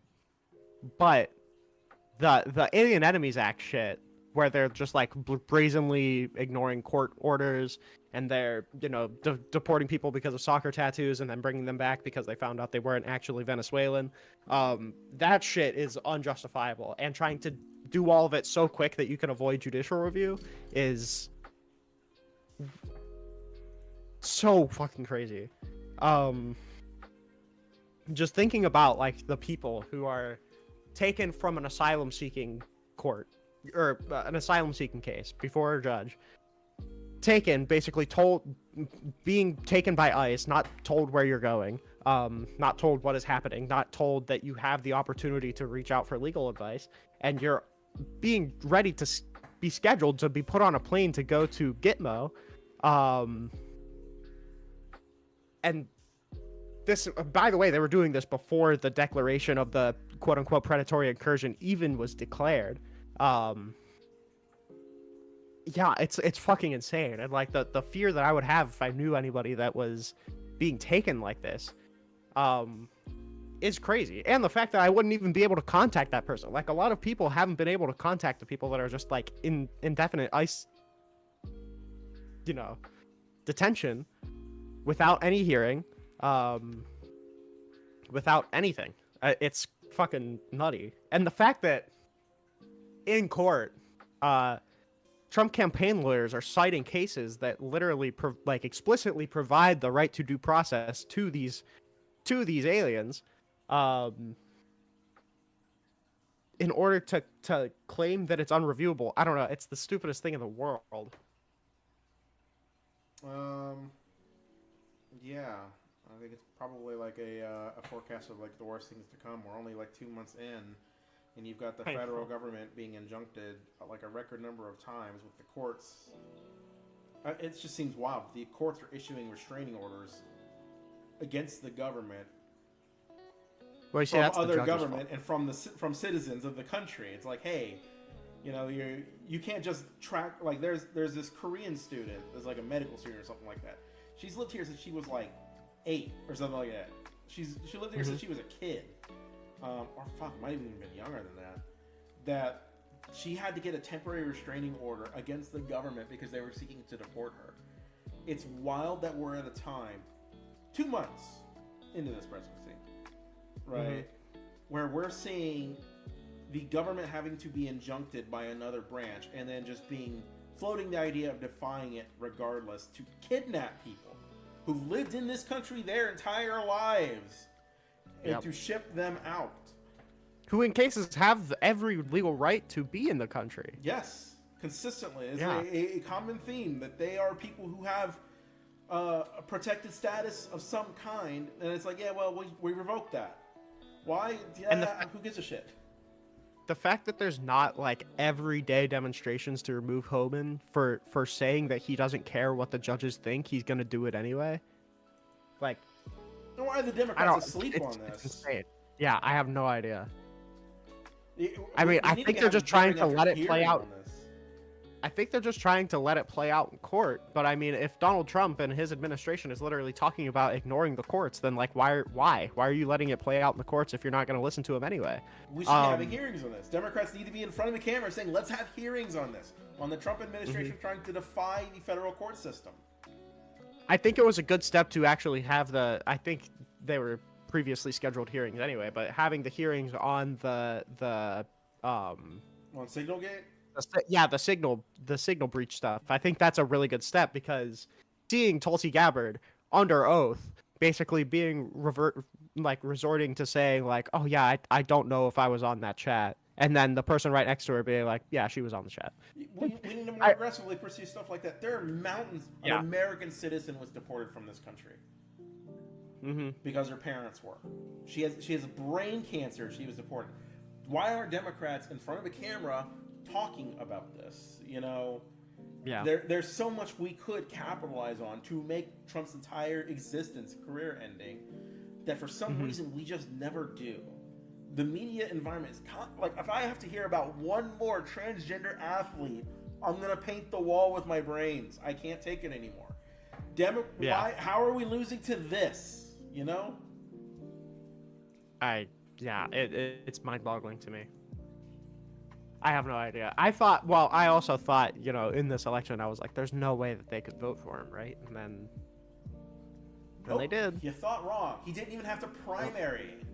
He literally didn't show up at a single debate, and people preferred him. Yeah. It was insane to me. They want a king. That's what they want. That's what the Republican Party wants. They don't want democracy anymore. Yeah, Trump literally came out and called himself a king, and they're fine with it. Our country's cooked, my friend. I still don't think the country's cooked, but I think these next 4 years are going to be really, really bad for a lot of people. You realize we can lose in the next 4 years. It's possible, but that's a bridge we've got to cross then. But I mean, hey, maybe Donald Trump runs for a third term, and then our elections are over. And then the country's cooked. But I've still got a little bit of hope. I've still even got a little bit of hope for primaries, which will pretty drastically reduce Donald Trump's hand and shit. I think Donald Trump is feeling kind of emboldened with Johnson coming out and saying like, "Oh yeah, we can control the district courts." Without that level, to have your optimism, my guy.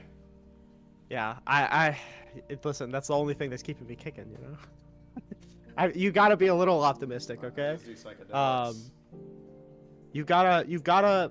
I mean, obviously, you should fight everything that is a violation of your rights, obviously. But there's some saying where it's like pessimism does nothing. Like once you start like fully accepting that you're just pessimistic about the way that the country is going, or about the way that anything's going, then you're going to lose the will to fight for that thing. And I think that's one of the only thing. That's the exact opposite problem that we need right now. We need a little more motivation to actually fight against people like this. Yeah. Oh, I agree. I just feel like we're sleeping on our ability to get people motivated. Like we are in the midst of a constitutional crisis. Schumer not shutting down the government was insane. Like government, like we are seeing an unprecedented hostile takeover of the federal government by Donald Trump and the Republican Party. Right? We need to resolve this. Shut the government down so we can resolve this because this is unacceptable. But you know, Democrats do. I love my party. Democrats have to be they hurt a lot. Yep, they have to be perfect, and they have to adhere to all the norms while everybody else subverts them and wins based off of the messaging that basically they're fucked up, but we're not the Democrats. Yeah, I don't know. It's insane. It's insane to me, also, that like when I was growing up, like the Democrat-Republican dichotomy seemed so like not this.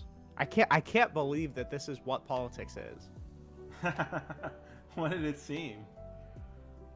It felt boring. It looked boring. It was like, oh, child. Mitt Romney versus Obama. Oh boy. But like this is, child.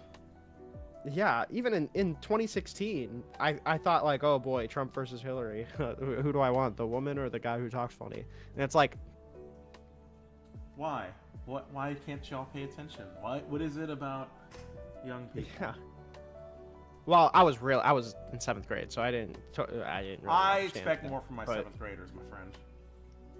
Maybe. Maybe we need to start expecting more from our 7th graders. That way, like, they don't become dipshits when they're 18 and are like, huh, who do I want? The woman or the guy who talks funny, you know? Yeah, maybe. Yeah, because genuinely, I think a lot of people in 2025 basically came down to that. Yeah. I can't believe this is what it is. Yeah. Like I said, I'm just worried about the long term. Like, this trend of centralized power with the Republican Party is probably not ending anytime soon. It really doesn't matter what they do. Yeah. Yeah. Potentially, but I think the only thing that gives me hope is that it feels like, even under Bush, they were a little more like, like procedural about everything. Here they're showing their ass so hard and just wanting to be a king, and I have a feeling that it's going to result in some sort of pushback whenever they. Not even whenever, it's already resulting in some sort of public pushback. It just needs to be stronger, which I think it probably will be once Trump has time to ruminate with everybody. People forget that like coming out of 2020, Donald Trump was a historically unpopular candidate. Assuming that Trump doesn't leave us with another COVID-19 type pandemic where we have to spend 4 years fixing all of the mess. I don't know. But this has potential to be a tipping point. It just has yet to be seen if it will be or not. Yeah. Again, I'm not so sure. I think the country's going to persevere for a bit, right? It's just long-term problems. Yeah. Fuck, I was going to ask you something and I completely lost the thread. My bad. There was something you said I wanted to respond to. I'm trying to remember. I give up. That's okay. I'm sorry. That's not a good showing. How? Well, if you think of it, I'm easily reachable. So if you ever want to bring it up in a different conversation, yeah. I mean, the worst part is gonna hit me when I'm like reviewing this, like, and then it's just gonna be like the whole stream's gotta reset from there. How long have you been streaming for? That's a hard question because I started in 2020-ish. I got into like the Twitch politics scene. I never got like huge or anything, but I've talked to like some kind of decent people, and then I took a big break in basically the election off year. So around like 2022 to 2024, I just kind of stopped streaming. As you gravitated back towards it, yeah. I came back in 2024 for the election. But prior to like in that 2020, like when I was first beginning, I was way too lazy to actually engage with politics meaningfully. All of it was just like stupid culture war conversations about like xenogenders or whatever. And now I feel like I'm a little less lazy about reading things that are actually important. So, I think this time's a little different. I think I've matured a lot over the 2 years. So I basically consider like the start of like actually taking politics seriously and, streaming, taking politics seriously. As 2024, yeah. Here's a little insightful exercise you can do to try to figure out like what you want out of politics if you're going to take it more seriously. But what if pretend you're Emperor Trump, right? You're Emperor of the United States, God King Emperor Rinyald. Sorry, goofy name is Rinyald anyway. Pretend you're that. You have the ability to do whatever you want with government, pass any kind of law. What kind of society would you create out of that? I would probably keep it. I think capitalism is a good way to produce innovation and run an economy with more social safety nets, obviously, to make sure that people who aren't as fortunate to have the sort of opportunity that some others have aren't just like rotting on the side of a road.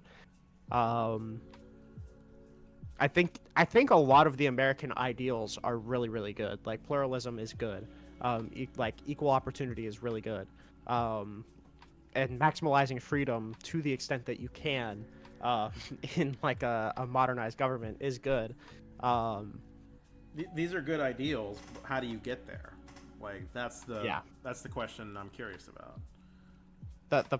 Well, first of all, I think the problem is that not a lot of people share these ideals anymore. But I mean, it depends on how specific you're looking to get.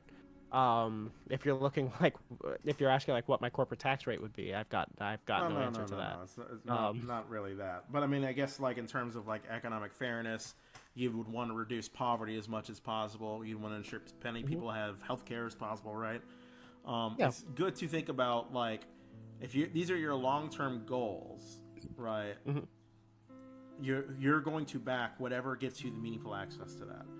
Americans don't have a long-term vision for this country, and that's like our major problem. Yeah, sure. You know, our whole motto last election was "We're not going back." We're getting dragged back. You know, kicking and screaming. We are going back, right? We need to chart like a confident course here, and unfortunately, we don't have the same religious element that Republicans do. To do so, I mean, they've got God and God King Trump on their side.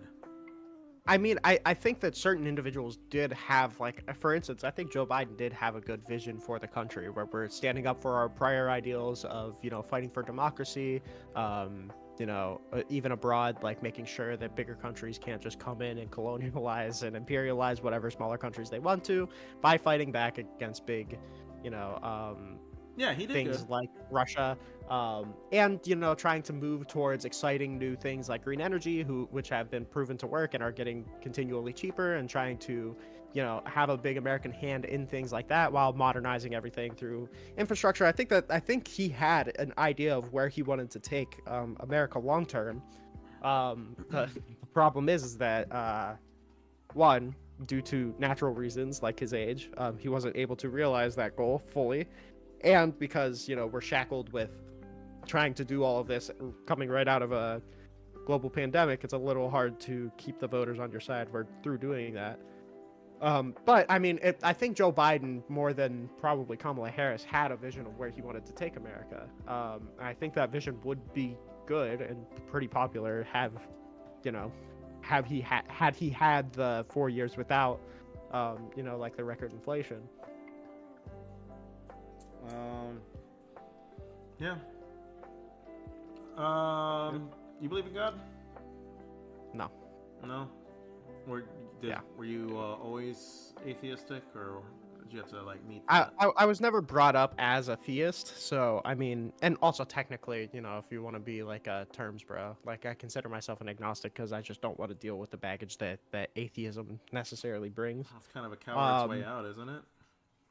Yeah, I can't claim to have any information about it, so I mean, I don't know why I'd try to speculate as to whether there is or isn't. But I was never raised as theistic. I was never given any convincing arguments as to why I should be theistic. You'll burn for all eternity if you're not. Yeah, true. Pascal's wager. that don't convince you. I don't know what will. True. I was once this. But yeah, it's just not something I was brought up with. Oh yeah. Okay, well never mind. I'm gonna bring up an apocalyptic vision for the world by referencing ISIS, but maybe I shouldn't get that graphic. Yeah, I don't know. So to segue back to Trump, the whole reason I'm like bringing this up is it's almost like a religious appeal to like an apocalyptic point in America. Like we're on this societal precipice where, you know, we go left or we go right, whatever direction we're charting, it's going to be a fundamentally different America from here on. That we're probably not having normal elections again. every election is this was stolen, this was rigged. How many more January 6th are going to happen? Yeah. But what crazy times. Yeah, it's pretty wild. And like I said, I mean, like January 6th, like actually learning about everything that happened there that wasn't just like the raid at the Capitol. It's wild really that didn't get why doesn't that motivate voters? I don't understand. Why does that should have been a career-ending thing monumentally, and it wasn't? Why have our standards fallen so? Why have we allowed them to fall so? I genuinely think it's because conservatives were really good at minimizing the January 6th stuff as just the attack on the Capitol and then comparing just that attack at the Capitol to the BLM riots. I genuinely think that's why it was so effective in like whitewashing January 6th, is because no one knows what an elector is. No one knows who Enrique Tarrio is. No one, fucking knows how the electoral votes in America are counted. No, but they no one knows Trump about sent a any mob to pressure the campaign. Capitol building. They do know that part. Only kind of. They know that. I think they know that a mob went to the Capitol building. I don't think they really after Trump's see speech. Trump as an. I agree, but I'm saying I don't really think people put Trump into that narrative naturally. Democrats would never be allowed to get away with it if this was something that happened under them. Yeah, for sure. But I think I think it's because MAGA people are just really good at spin. They are perfect spinners. Yeah, I don't know. I think the answer ultimately is to get a immediate answer to something like the Daily Wire, to actually have our own institutional spin machine that's not just the Democratic Party. There was this series of videos that came out. I don't know if you saw it. There was a TikTok thing with I saw it on the Daily Show, with some Democratic congresswoman doing a dancing routine and also explaining policy while putting on makeup or something like that. And it ended up being super cringe. And I don't know what is it about our party that we are dorky. I don't know how to. It's because why can't we get what the Republicans get? I think the edgy counterculture shit has been really cool to people recently, and Democrats genuinely just like being decent to people. And if you want to be not decent to people, then you're probably going to go with the party with less empathy. It sucks because I think we were kind of close to something, at least getting off the ground, akin to Ben Shapiro's shit with somebody like Destiny. But we all know how that went. Yeah, we all know how that went. But I mean, there's still potential there for something that isn't like the Young Turks, for a liberal to come out and do something like that. It seems like left media. It's just got to be someone a little less crazy. Well, you got the Young Turks breakup. It doesn't seem the entire left media sphere. It's not healthy right now. There's not, precisely for what you're bringing up. We're not. That's in a true, place but where we're we in can cope actually. mode. We're in a post-truth world. We need some coherent ability to counter popular narratives, and we just lack that. I think that's where the big Joe Rogan of the left talking point comes in. I mean, I obviously can't purport to know the answer to that because I'm not God, and if I knew the answer, then I'd be doing it.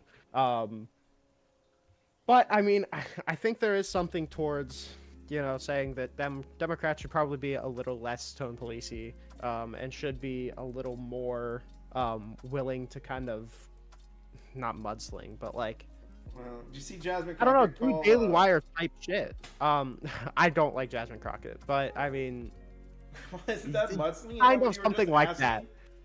I mean, well, yes, but I just personally don't like. Yeah, it's the problem with Jasmine Crockett is. Yeah, well, yes, that, and I think her mudslinging leans a little too far into the potentially violent, which is not where I want to be going with mudslinging. How is calling Greg Abbott governor of Hot Wheels potentially violent? Yeah, well, that's what I'm saying. I don't really even care about the Abbott quote, but talking about how Ted Cruz just needs a good bop on the head, or I don't know. I've seen a bunch of quotes from her that are a little unsavory to me. Just because they remind me of a left-wing Donald Trump, which is the opposite of what I want. But the Hot Wheels Abbott quote, I think, is being blown way out of proportion, and that is probably not closer to what I want, because obviously we shouldn't be making fun of people in wheelchairs. But closer to the mudflinging that I think would be appropriate for Democrats to do right now. I mean, that's the mud. Republicans make fun of Democrats all the time. Nobody gives I a agree. shit. Like, and I don't. And that's why I'm not like super outraged by the Abbott thing. But it's like specifically with Crockett, it seems like there is like a kind of twist that I don't like with her kind I'm of about messaging. to. You know, I think this is just not to say that you're not holding two standards. You're certainly consistent, but I mean, like, this is kind of the double standard I'm talking about, where she says Ted Cruz needs a bop on the head, and I take that as like, oh yeah, for sure. I grew up on the southeast side. My mom talks like that. Yeah, it's different from saying that like trans people need eradicated from public life. I'm obviously not saying that her rhetoric is comparable to Republicans. I did say that about her feeling like a Donald Trump thing, but that was just a rhetorical thing for me. Yeah, I'm not saying that her rhetoric in the grand scheme of like media rhetoric is even on like the lesser 30 or 50% of badness. Close. I'm just saying that I personally don't like her rhetoric. That's just a personal thing. And the twins that she represents. But somebody like I had a name, I lost it. Should we reject violent rhetoric altogether? Because we know the Republicans engage in it. Why don't we? Is it bad to engage back? I think whatever answer I give, it's a double-edged sword. Because I'm never going to come out and publicly advocate for violence, obviously. I didn't say advocate for violence. And I don't think, or violent rhetoric. I don't think that we're in a good position for advocating for violent rhetoric. Yeah. Well, I guess that's all I'll say. My issue is that if we're never going to be in a good position for it, Republicans do it all the time and they never get punished for it. How are we ever going to get into a good position for it unless we start claiming some ground and saying we're going to meet your violent rhetoric with our violent rhetoric? There was this. I mean, yeah, potentially. There was this video like we should just do this in return. There was this video of like Donald Trump Jr. saying something like, "This is for the liberals out there," while he's shooting a gun or something like that. Like, yeah. Hang on, let me find it. Like, just do that in return. Junior shooting. I'm never gonna advocate for it, but if it's so if it happens, I'm probably not gonna be. Why not? Why can't we? We should advocate for it because somebody needs to make the American people need to make an observation here that this is happening, right? That the Democrats are doing this. If you want to do like a direct parody of it, then that's a separate thing. I think that that's good, but that doesn't mean that we should be engaging in the rhetoric in the same way. Like, if you want to say like if you want to film like bar for bar the exact same video doing the exact same thing but for conservatives, then that would be like a separate thing. But that would be like more of a comedic parody thing than like an actually engaging in violent rhetoric thing. But also, that would be like a calling it out when it happens kind of situation instead of actually endorsing it. It doesn't matter if we do. Nobody takes Democrats seriously. Republicans never get punished for it. So why, if that's not going to happen, I guess I just don't understand. Why do we never match their fire with our fire? Why do we always have to like take a high road and uphold the norms and abide by decorum? Like Al Green got censured for shit that Boebert and Marjorie Taylor Greene did. Yeah, to be clear, I think that the adherence to public decency is what makes Democrats exceptional. But with the Al Green thing, I think that was obviously unjustified. He should not have been censured. That was complete and utter bullshit. That's Democrats being too pussy to actually come out and actually do anything. I think that's a problem. I don't disagree that it makes Democrats exceptional. The issue is it doesn't make Democrats electable, right? That voters don't give a shit. And Republicans, that's true. I've only gotten more extreme. But if I'm here to talk about like what my ideal is, then I'm going to, say that it's probably not good for us to engage in this. Yeah, I wish we could all get along. I mean, too, if we're talking about like practicality for electability, I think it should probably be a no comment kind of situation if you're advocating for violent rhetoric. I think that being seen as a Democrat advocating for it would be bad. But if it happens, if you're catching my drift, okay, don't come out and like be super opposed to it. Gotcha.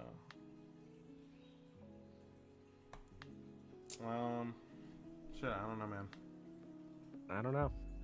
It's a fucking crazy world. I mean, listen, I don't know. It's to the point where like I love arguing. Like everybody in my life gets like kind of annoyed with me sometimes because of how much I argue with people. It's genuinely to the point where I feel like conservatives are a lost cause. Like I'm getting to the point where I don't want to debate conservatives anymore, and that's really bad. They because are of a how lost much cause. That's why I'm saying, like, let's stop pretending we can just talk to them and hash out our differences and start, arming ourselves, rhetorically speaking. Like what I mean. Shut the What I mean by lost cause is not that I'm never going in expecting to convince anybody, but it feels like talking to these people like they actually have nothing to offer. It like, in best case scenario. No, do that same test I did. Name one policy. They can't even name a policy. So they'll name shutting down the border and the Tax Cuts and Jobs Act. That'll probably be it. Yeah, shutting down the border hurts our country.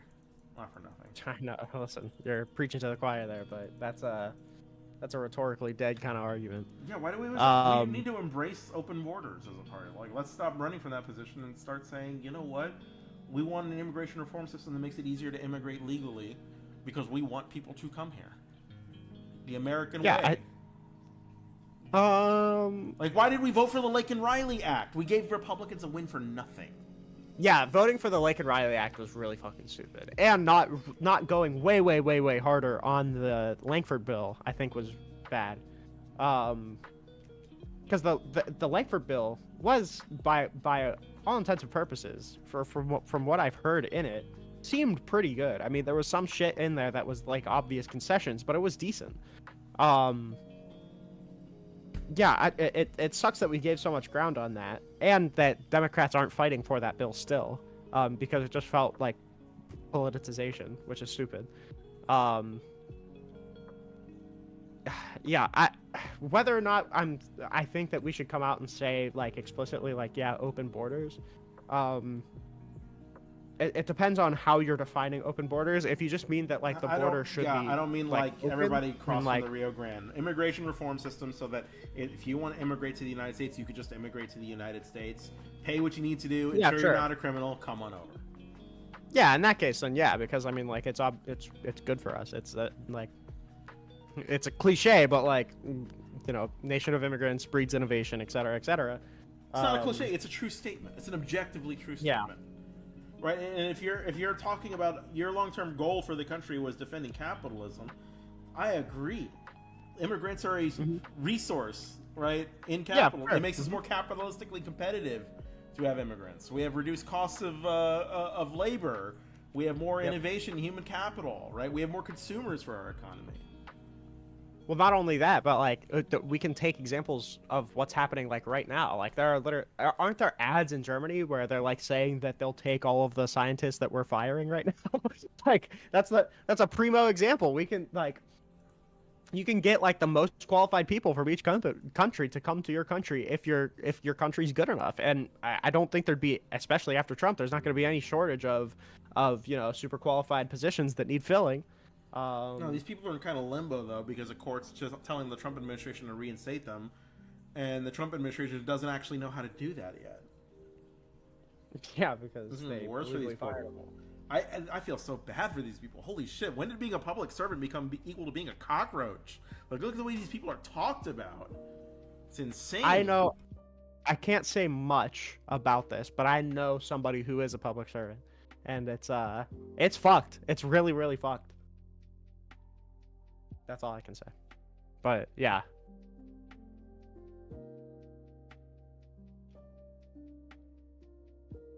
Yeah, I don't know.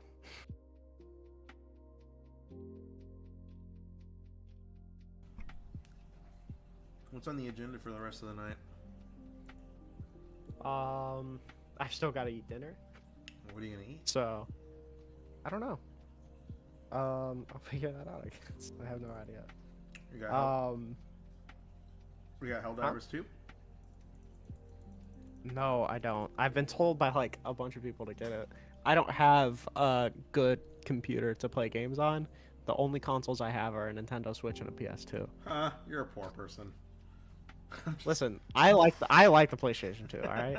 I love it too. God, the PSG is a classic. I know. Okay, well, that sucks to be you then. I'm sorry. I know. I'm gonna go play some Helldivers 2 with my friend. All right. It was a really good talk. All right. We should talk again sometime if that interests you. For sure. Yeah, I'm down. Yeah. Go enjoy some dinner. Have a good night. Good talk. Yep. You too. Bye bye.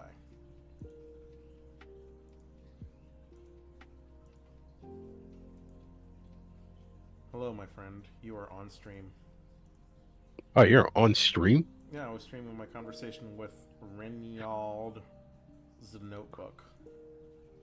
It's a notebook, huh? Yeah, that's a notebook guy. We're talking about where the country is, where we can hope to go.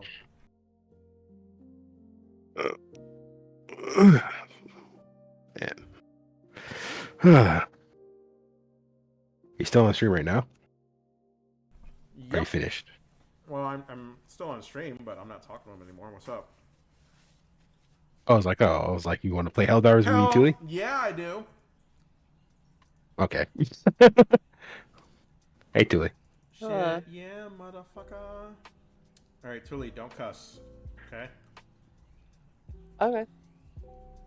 We're not. He says don't cuss, but he's the most likely one to cuss out here. I'm not. Yes, you are. Oh no, I'm the most likely one to cuss, most likely. You know, maybe I should. Maybe you should. I need to make opportune ways to make money. I should scam people.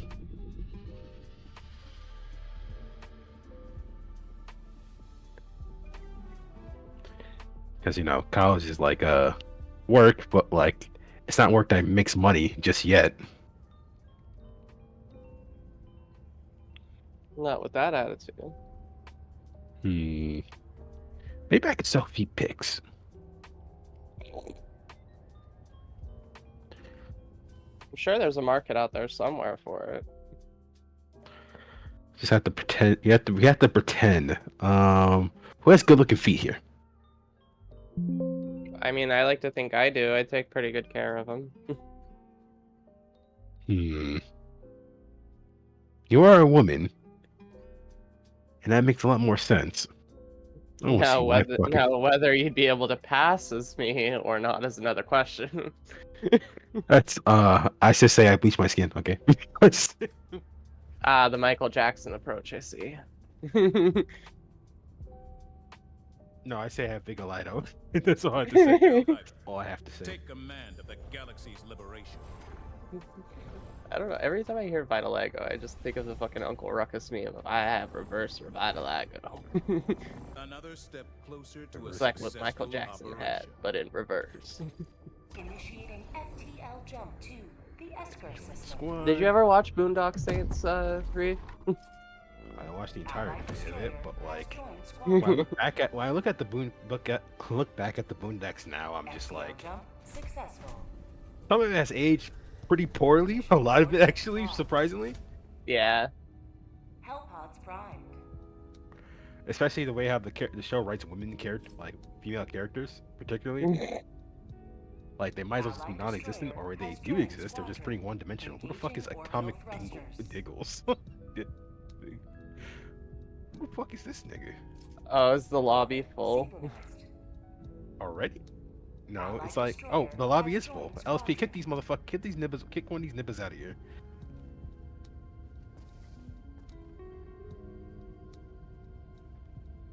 Oh, did I? I fucking said a curse word. God damn it.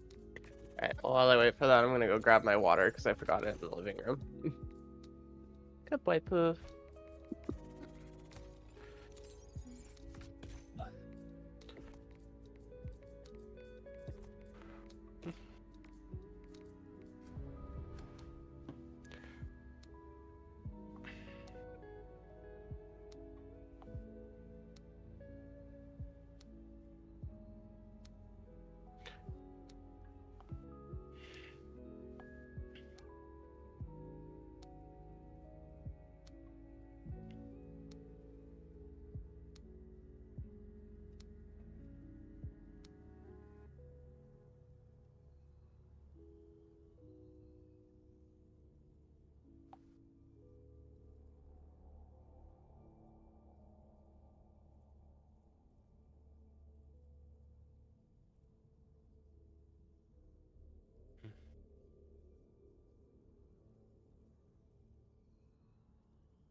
Where's Thule? I think she went to go get a drink of like water. I think she'll be coming soon. .tm.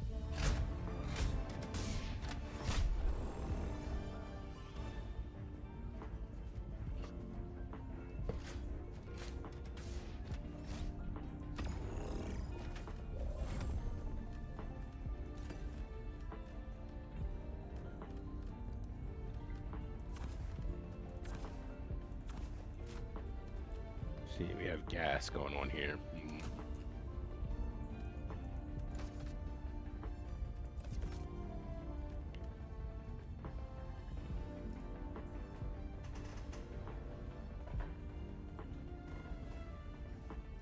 Oh, we're fighting the bugs? Yep. Okay.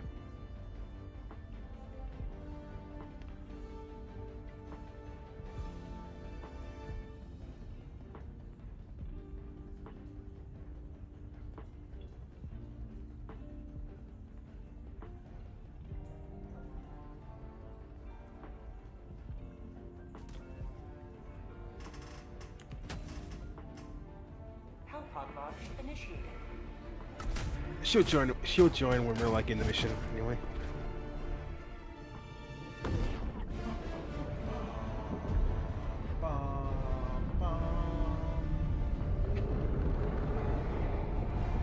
Shit makes you feel like a starship trooper.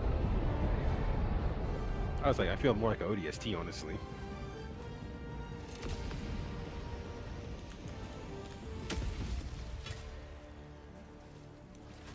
Oh, hello, bugs. Hello.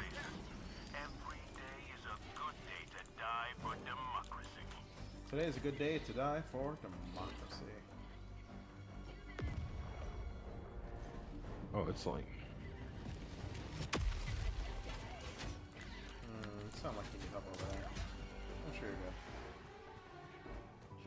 you're good. Yeah. Well, I'm dead. Like, there's an alpha commander right here. well, shit. This is my teammate, huh?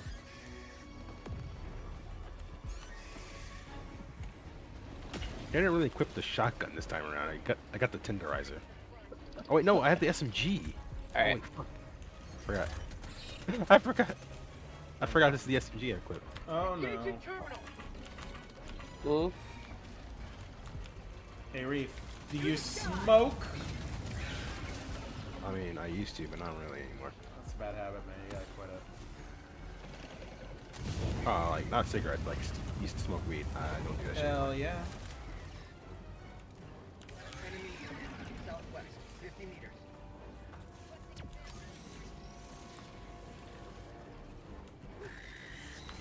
Got a sample. You son of a bitch. Oh, well, shit. Reef, you're supposed to help me here. Where'd you go? I'm getting my fucking recoil list over here. What, you got a big bad bug problem here? A little bit. Hold on, I'm calling a machine gun down. Okay, thanks. Can you shoot this guy? That's what I'm doing. There you go. Teammates are calm down.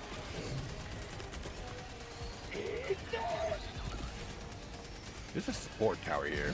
There's a sport here. Look at all those kills. Holy shit. Oh. Oh.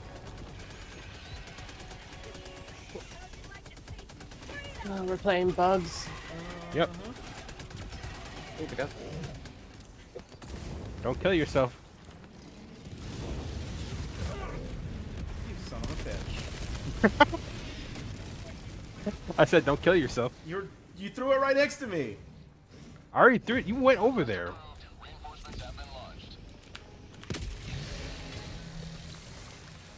Ready to liberate. Alright, I gotta find this goddamn spore spear. It's like annoying the shit out of me. Or you could like help me.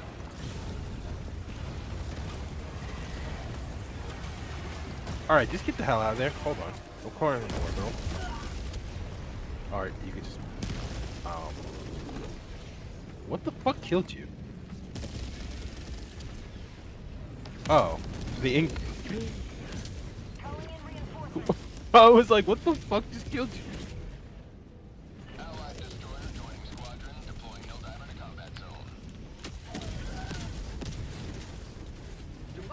Don't you fucking do that shit again.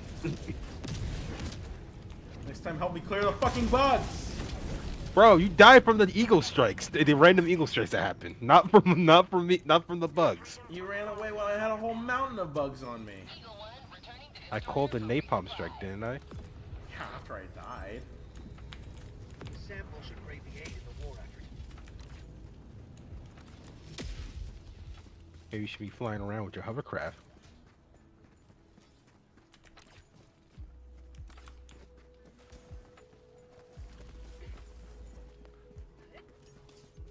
Alright, where the hell is the spore spear at?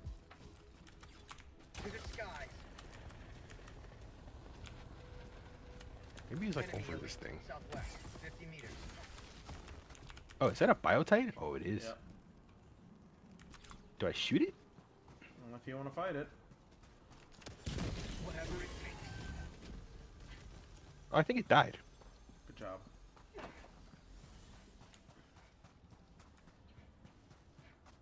Wow, it died of one hit and it didn't notice me, but like it takes like 2 hits for me like when I'm fighting it.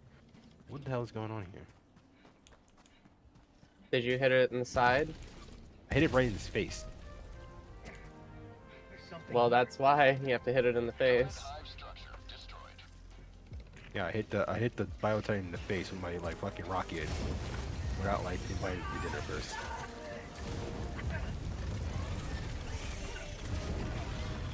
I destroyed the spore spear. Thank you. Oh, the oil thing. I forgot about that.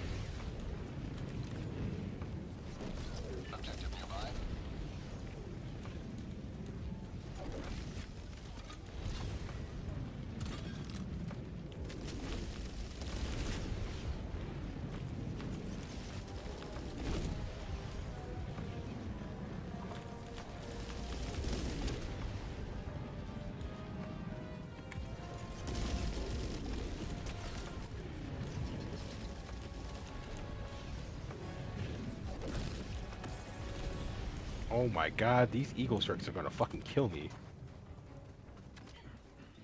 Get good. Oh, did I miss a sample? Eagle, back in the fight. Requesting sentry.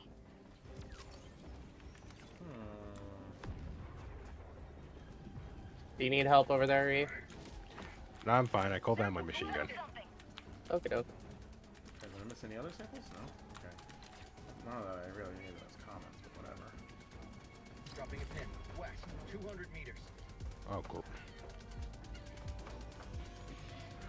Just think about it though, LSP, you can flex on people with maxed out samples in every department. Alright, next time I need to like not bring SMG again. Found something. SMGs aren't great.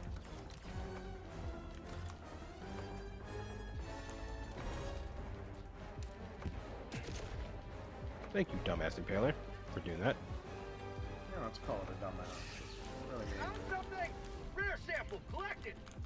Well, I guess we were both wrong. Neither of us said bad words, LSP. It was in fact Reef that said it first. To the sky. Force over. Okay. New canister.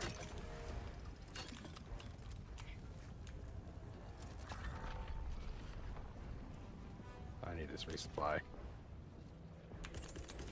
Oh, is that another god? Stinky Biotitan. Activating jump pack. Orbital inbound. Firing orbital barrage. Clear the area.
this extract?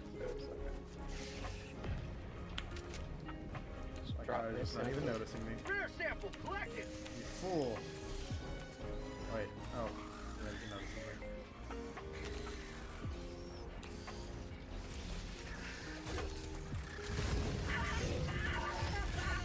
No!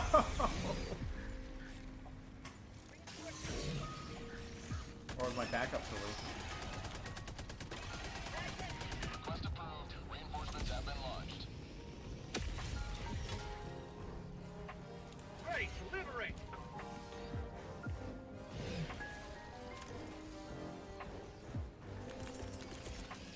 Trying to call down. Firing gas strike.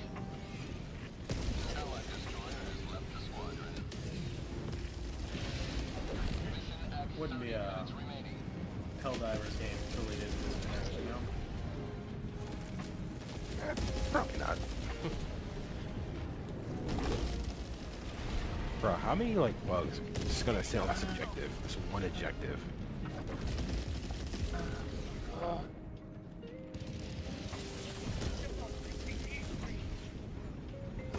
Jesus Christ, let me do the terminal already. Swear to fucking God. Do not take the Lord thy God's name in vain. Activating jump pack. Allahu Akbar. I didn't take Allah's name in vain. I took God's name in vain. They're the same person if you didn't realize. No, they're not. They can't be the same person. Why would Christians and Muslims kill each other like that?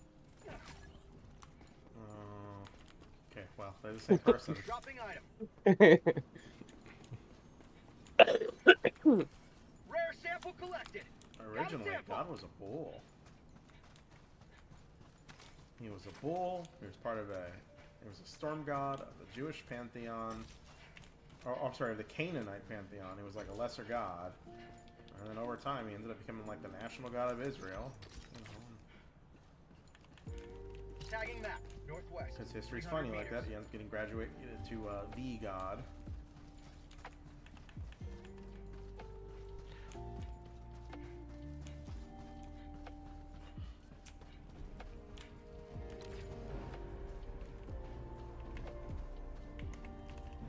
Oh, this shit better not fucking disconnect again, I swear. Deploying Helldiver.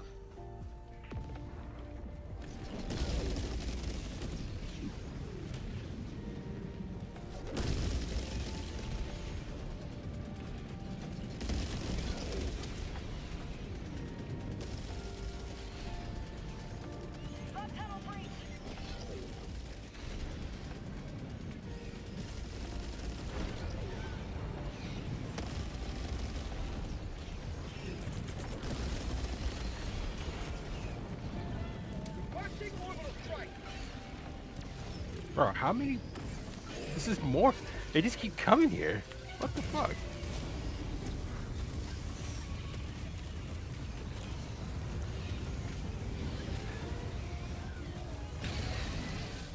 What difficulties is on? Is this on? 8. Oh, no wonder they keep coming here. I mean, there isn't really that big of a difference between, you know. Yeah, but I was like, I've been trying to do this like oil pump for like a long time, but they just keep coming over and over again. Sending in an eagle. Can I get this biotech? I'm trying to call in anti-tank equipment so I can. Oh yeah, the recoilless. Oh, Don't worry, I got some anti-tank equipment. Is that your mom? Activating jump pack.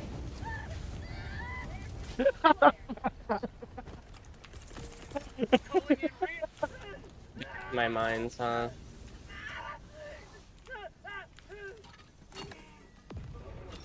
I said he just burned me to death. That's funny.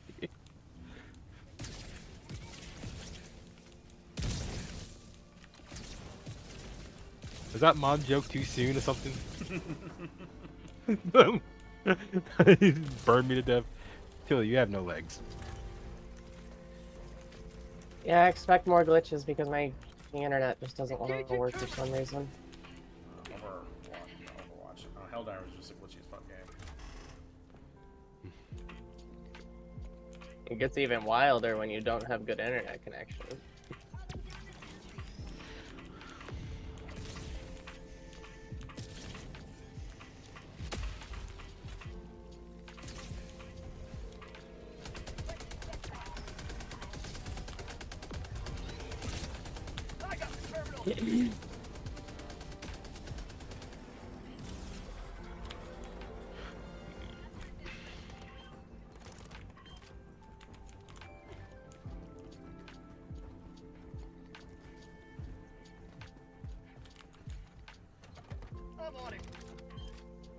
Alright.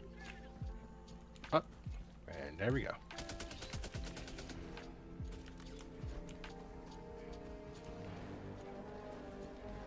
You know the spore field is still destroyed? It's still like a fog presence here. I'm pretty sure I destroyed it. Yeah, I think the map is just foggy itself, to be honest. Requesting air support. Democracy's on its way. Allied destroyer leaving squadron. Game? Now it's free. Oh, I'm still in the game. It's like, what the hell? You disconnected from this. I know, but like, I'm like, what? Uh, Can I rope?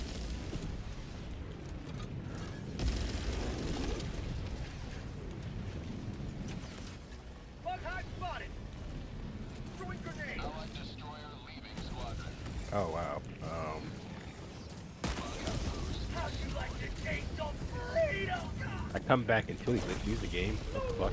Allied destroyer joining squadron. Deploying Helldiver to combat zone.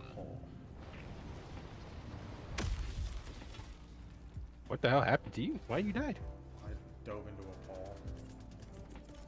not that I left the game. This fucking internet disconnected me.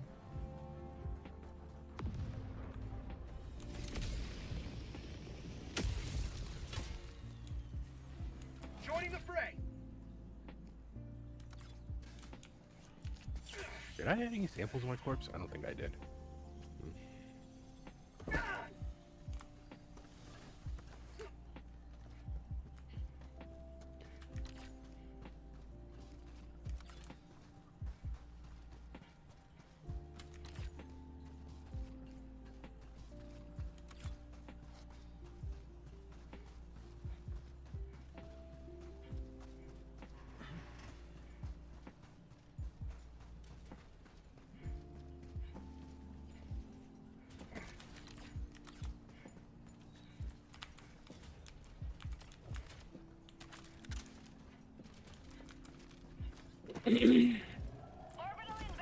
Hello there, bugs.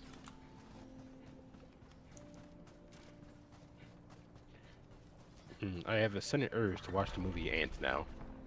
Ants? Ant Z? Yeah, with that the communist movie. ants? Yeah. Hell yeah. Ooh, that would be a good lesson, right? Analyze the political themes of Ant Z.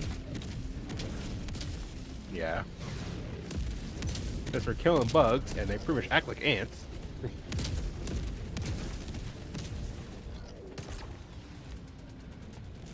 There's like Antles, and then we came out like Ant Z and a Bug Life.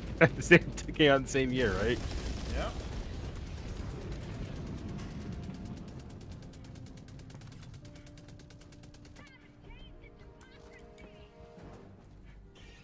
Alright, can I cover these holes now? I can't even. I can't see anything.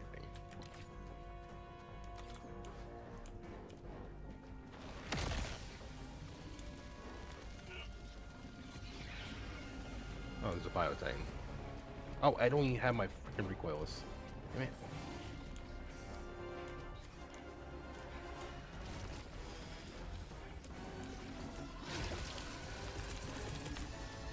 Sending in an eagle. Pulling in orbital strike.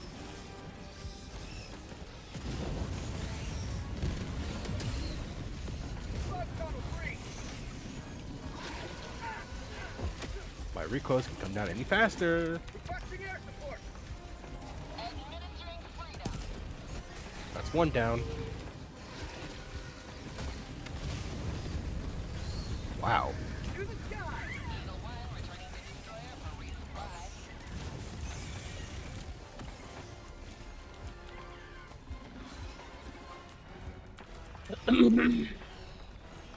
Okay, I can pull down a machine gun.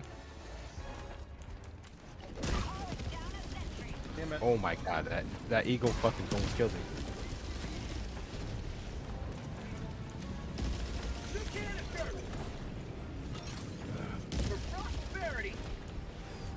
These eagles are fucking terrifying, not gonna lie.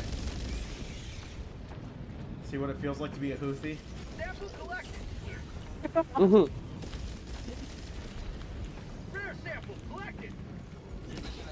I understand how it feels like to be a like a freaking Middle Eastern. Thanks, Obama. Allied destroyer joining squadron. Deploying Helldiver.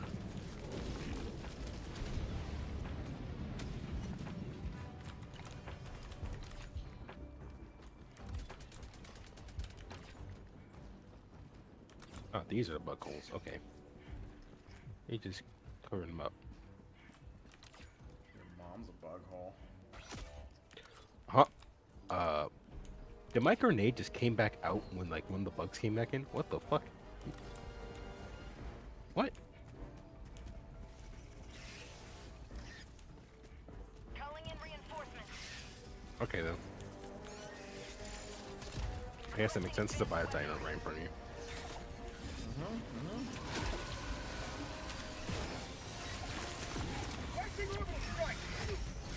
Okay.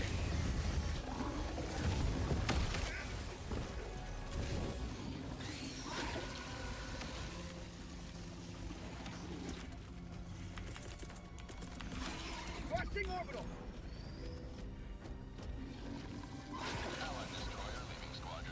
And 3D's going. That took 4 shots. Oh wait, no, it's because I disconnected. My fucking god, dude.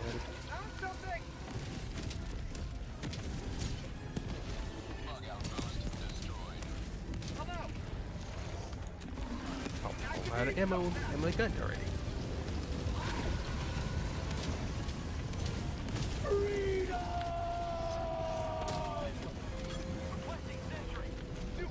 Oh shit.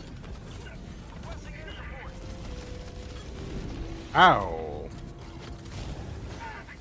What the fuck killed me? Was it a stalker? It said no, I was like, it said you killed me. What the fuck? Kill the stalker's nest.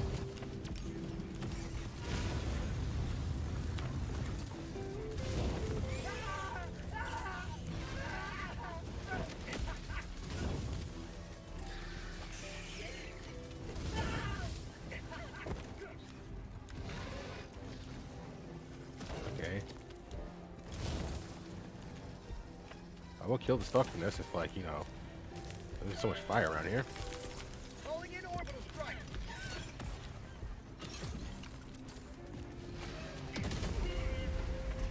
Damn it.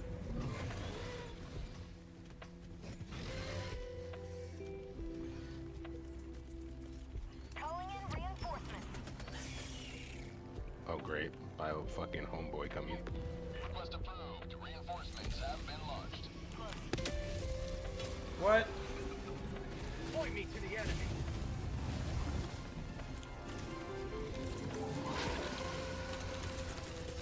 Sending in it. Fucking stalker.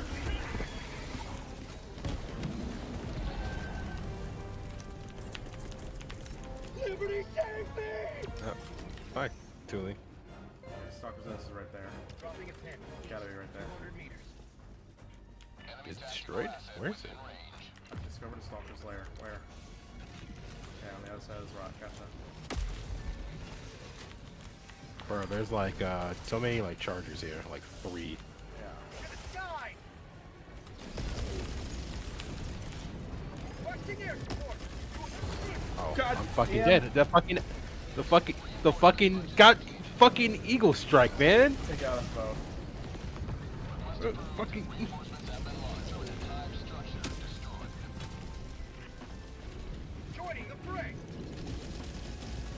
okay. We haven't like you fucking done the objective other. We're like down like a.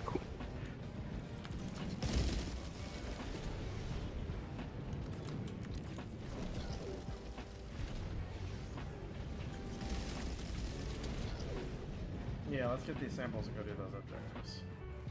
Yeah. Or do you want to take out that nest first?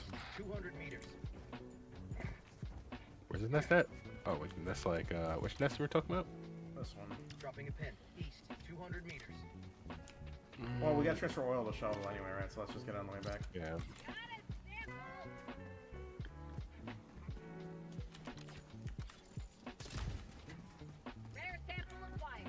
Okie dokie, thank you. You're welcome.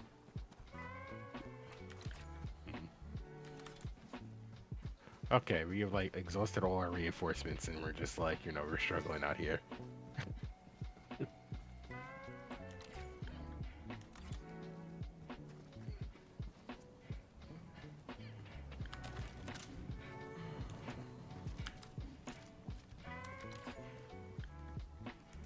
I'm struggling for scraps out here. And you hungry? I am. How divers be hungry? These bugs be hungry.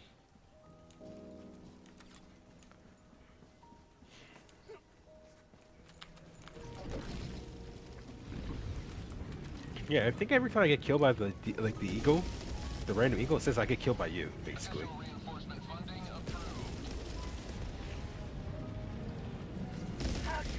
Because I got my own air force, don't cross me. It's like I just got just get randomly eagle strike, just out of nowhere.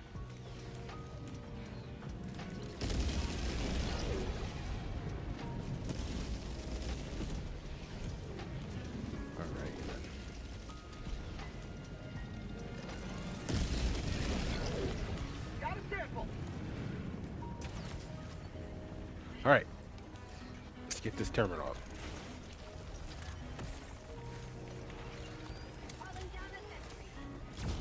I don't know why the sentry went over there, but okay.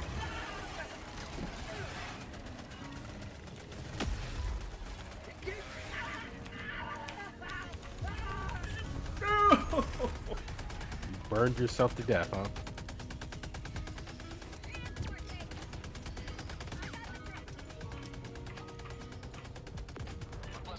Alright, I tried restarting my laptop. Hopefully that fixed it. If not, I'm not sure. Ready to liberate.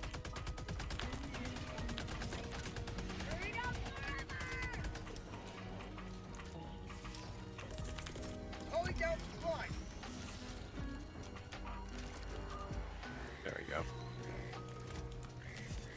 Alright, let's get these tubes unblocked.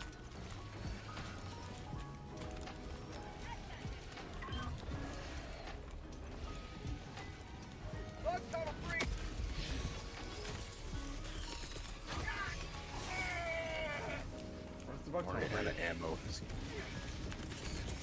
Oh, where is that at? Oh, I see. Okay, you know what?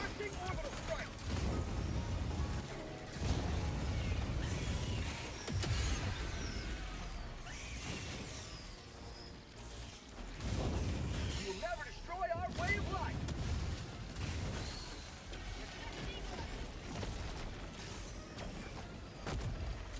I'll stand back out there for a minute. Oh my god.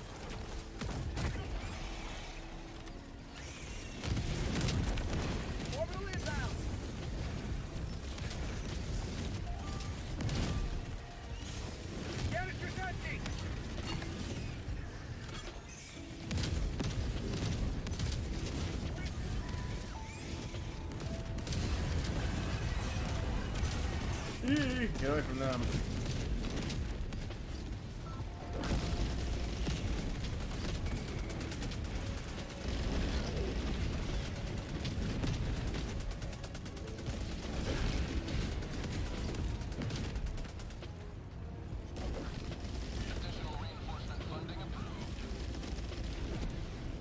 Okay.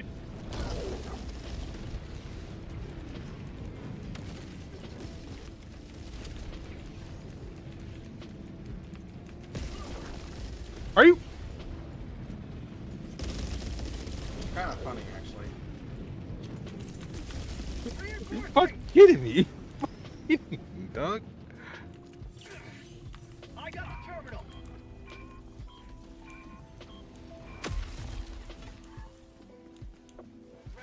Just no war. Just no warning. I just died. I'm on it.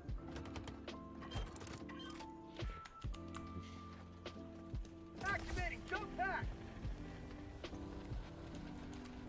Engaging terminal.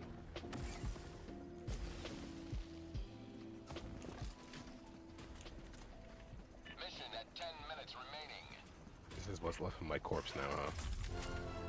New canister.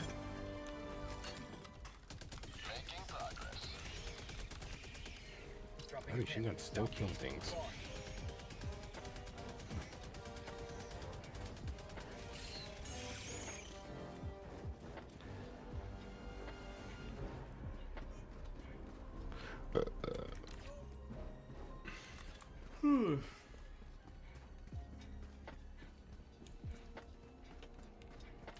I'm hungry.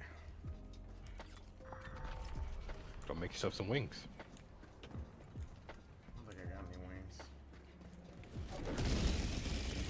You don't got chicken wings.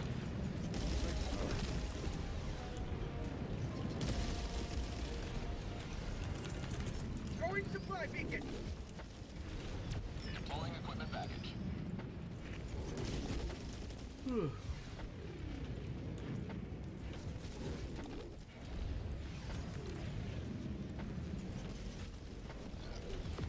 Oh, we have like 8 minutes left to do this mission. Allied destroyer joining squadron. Deploying Helldiver to combat zone. There's too late. Ouch. Potential reinforcement funding approved. Yay. If I get killed by another Eula strike, I'm just gonna rage quit.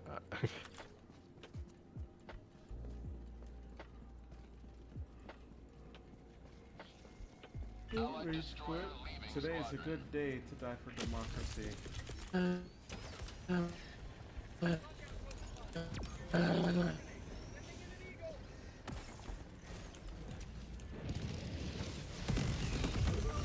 God damn it, Reef.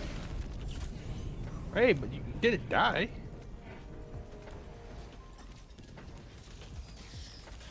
Throw grenades and shit. That's what I'm doing.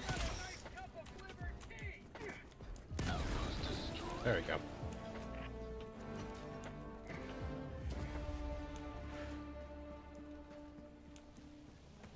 Is it like raining, Thule? Rare sample collected. Raining here in San Antonio.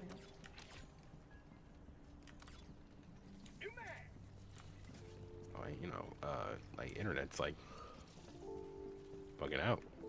Main objective near your position.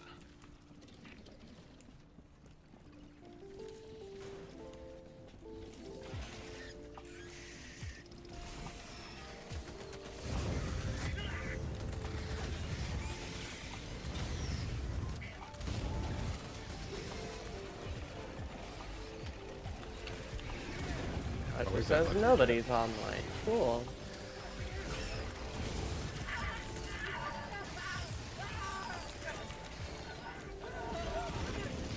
Oh, I pressed B, bro.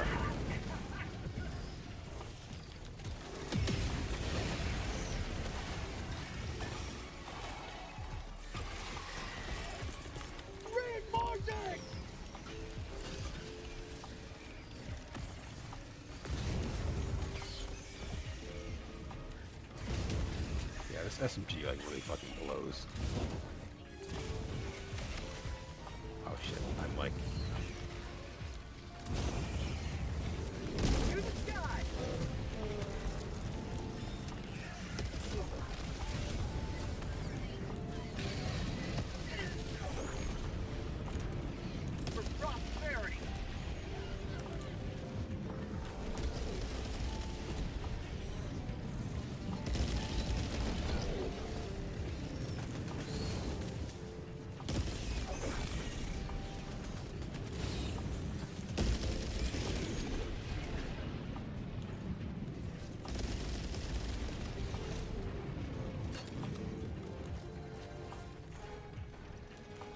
Rooting for you, Tully. Activating jump. Pray that my internet doesn't have a downfall again, yeah. My Führer, the internet has fallen.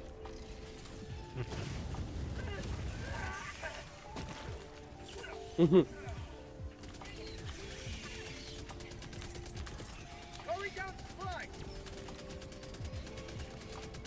heard these valves are gonna turn. Okay. Wait, did we finish on the terminal? No, we did not. Nope. I was like, Monkey Bug showed up. Activation. What valves? Okay. There's like one valve around here. I found it.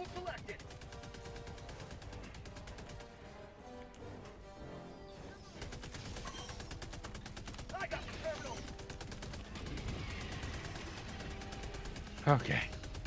Additional reinforcement funding approved. Allied destroyer has left the squadron.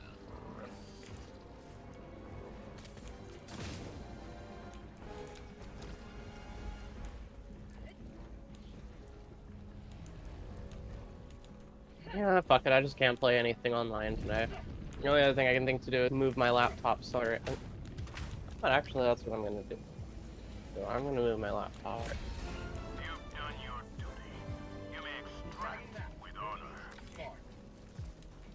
Oh, that was fast.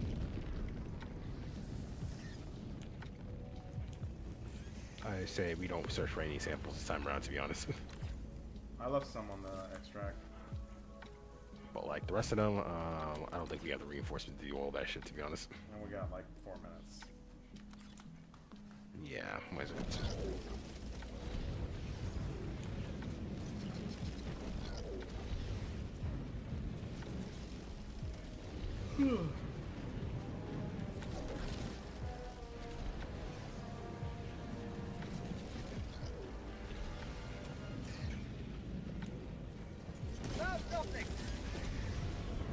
Oh, buddy Munker.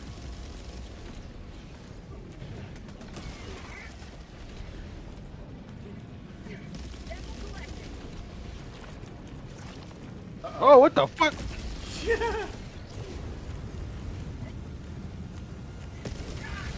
Fucking Eagles. Alright, I'm ready.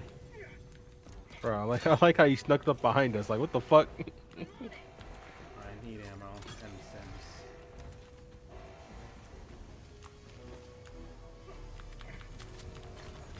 You take whatever's in there. You just gotta keep moving. Especially given the fact that like Chargers love sneaking up on us right now. There's a bug Like breach. Jurassic Park.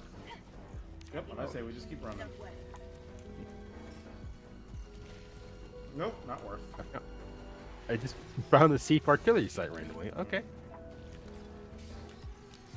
Yeah, it's just not worth our time.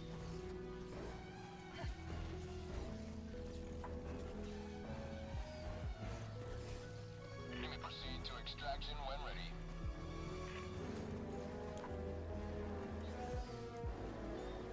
Oh, let's kill all these bugs here.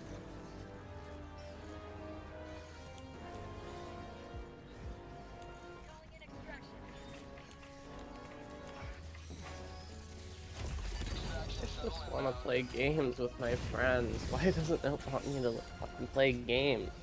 What kind of internet do you have? I have no clue what internet we have currently. The internet we had before, honestly, it didn't disconnect or anything. It was great. Oh my god, that evil strike was so close. You know, I've decided to safe spot it up here. Oh, you could do that because you have a fucking little jetpack, huh? Yes.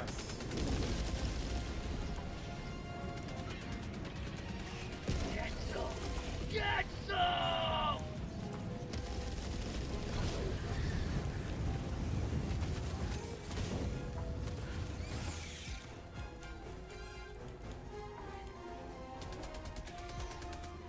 Where are all the bugs coming from? Underground. I know they come from underground. What, like?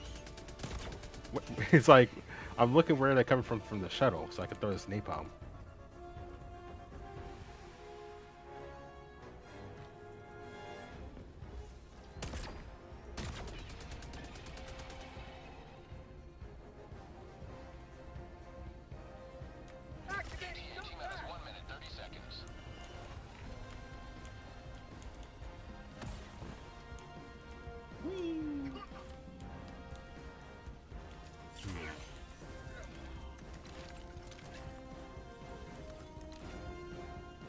Except actually, probably could have done this with artillery. Yeah, maybe. Oh.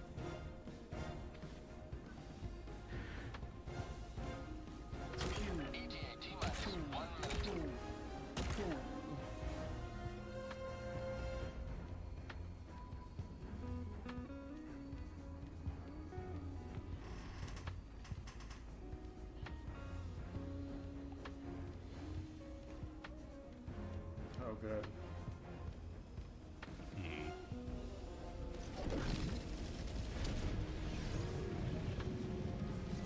Allied destroyer joining squadron. Deploy ETA T-minus 30 seconds.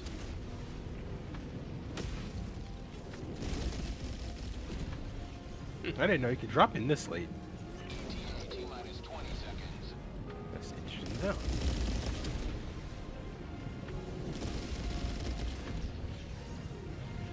ETA T-minus 10 seconds.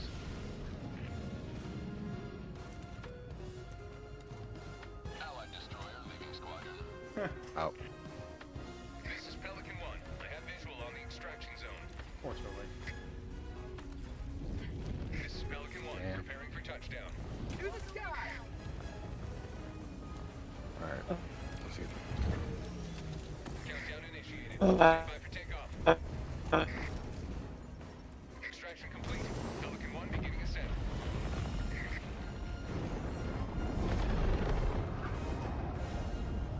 Victory was never in doubt. Even quit now. I don't care. I didn't complete the mission.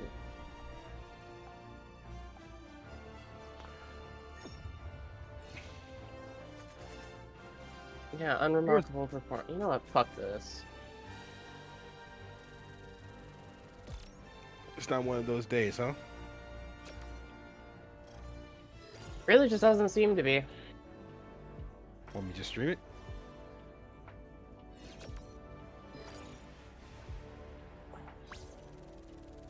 No, I just want my internet to fucking work.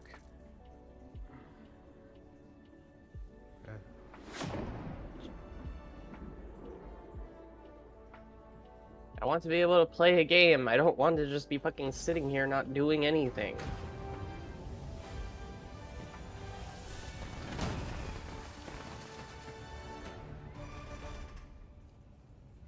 I don't know why it does this. It's like right now, the internet's just fine. The second I try and join a fucking lobby, it just decides, oh, I don't want to work anymore.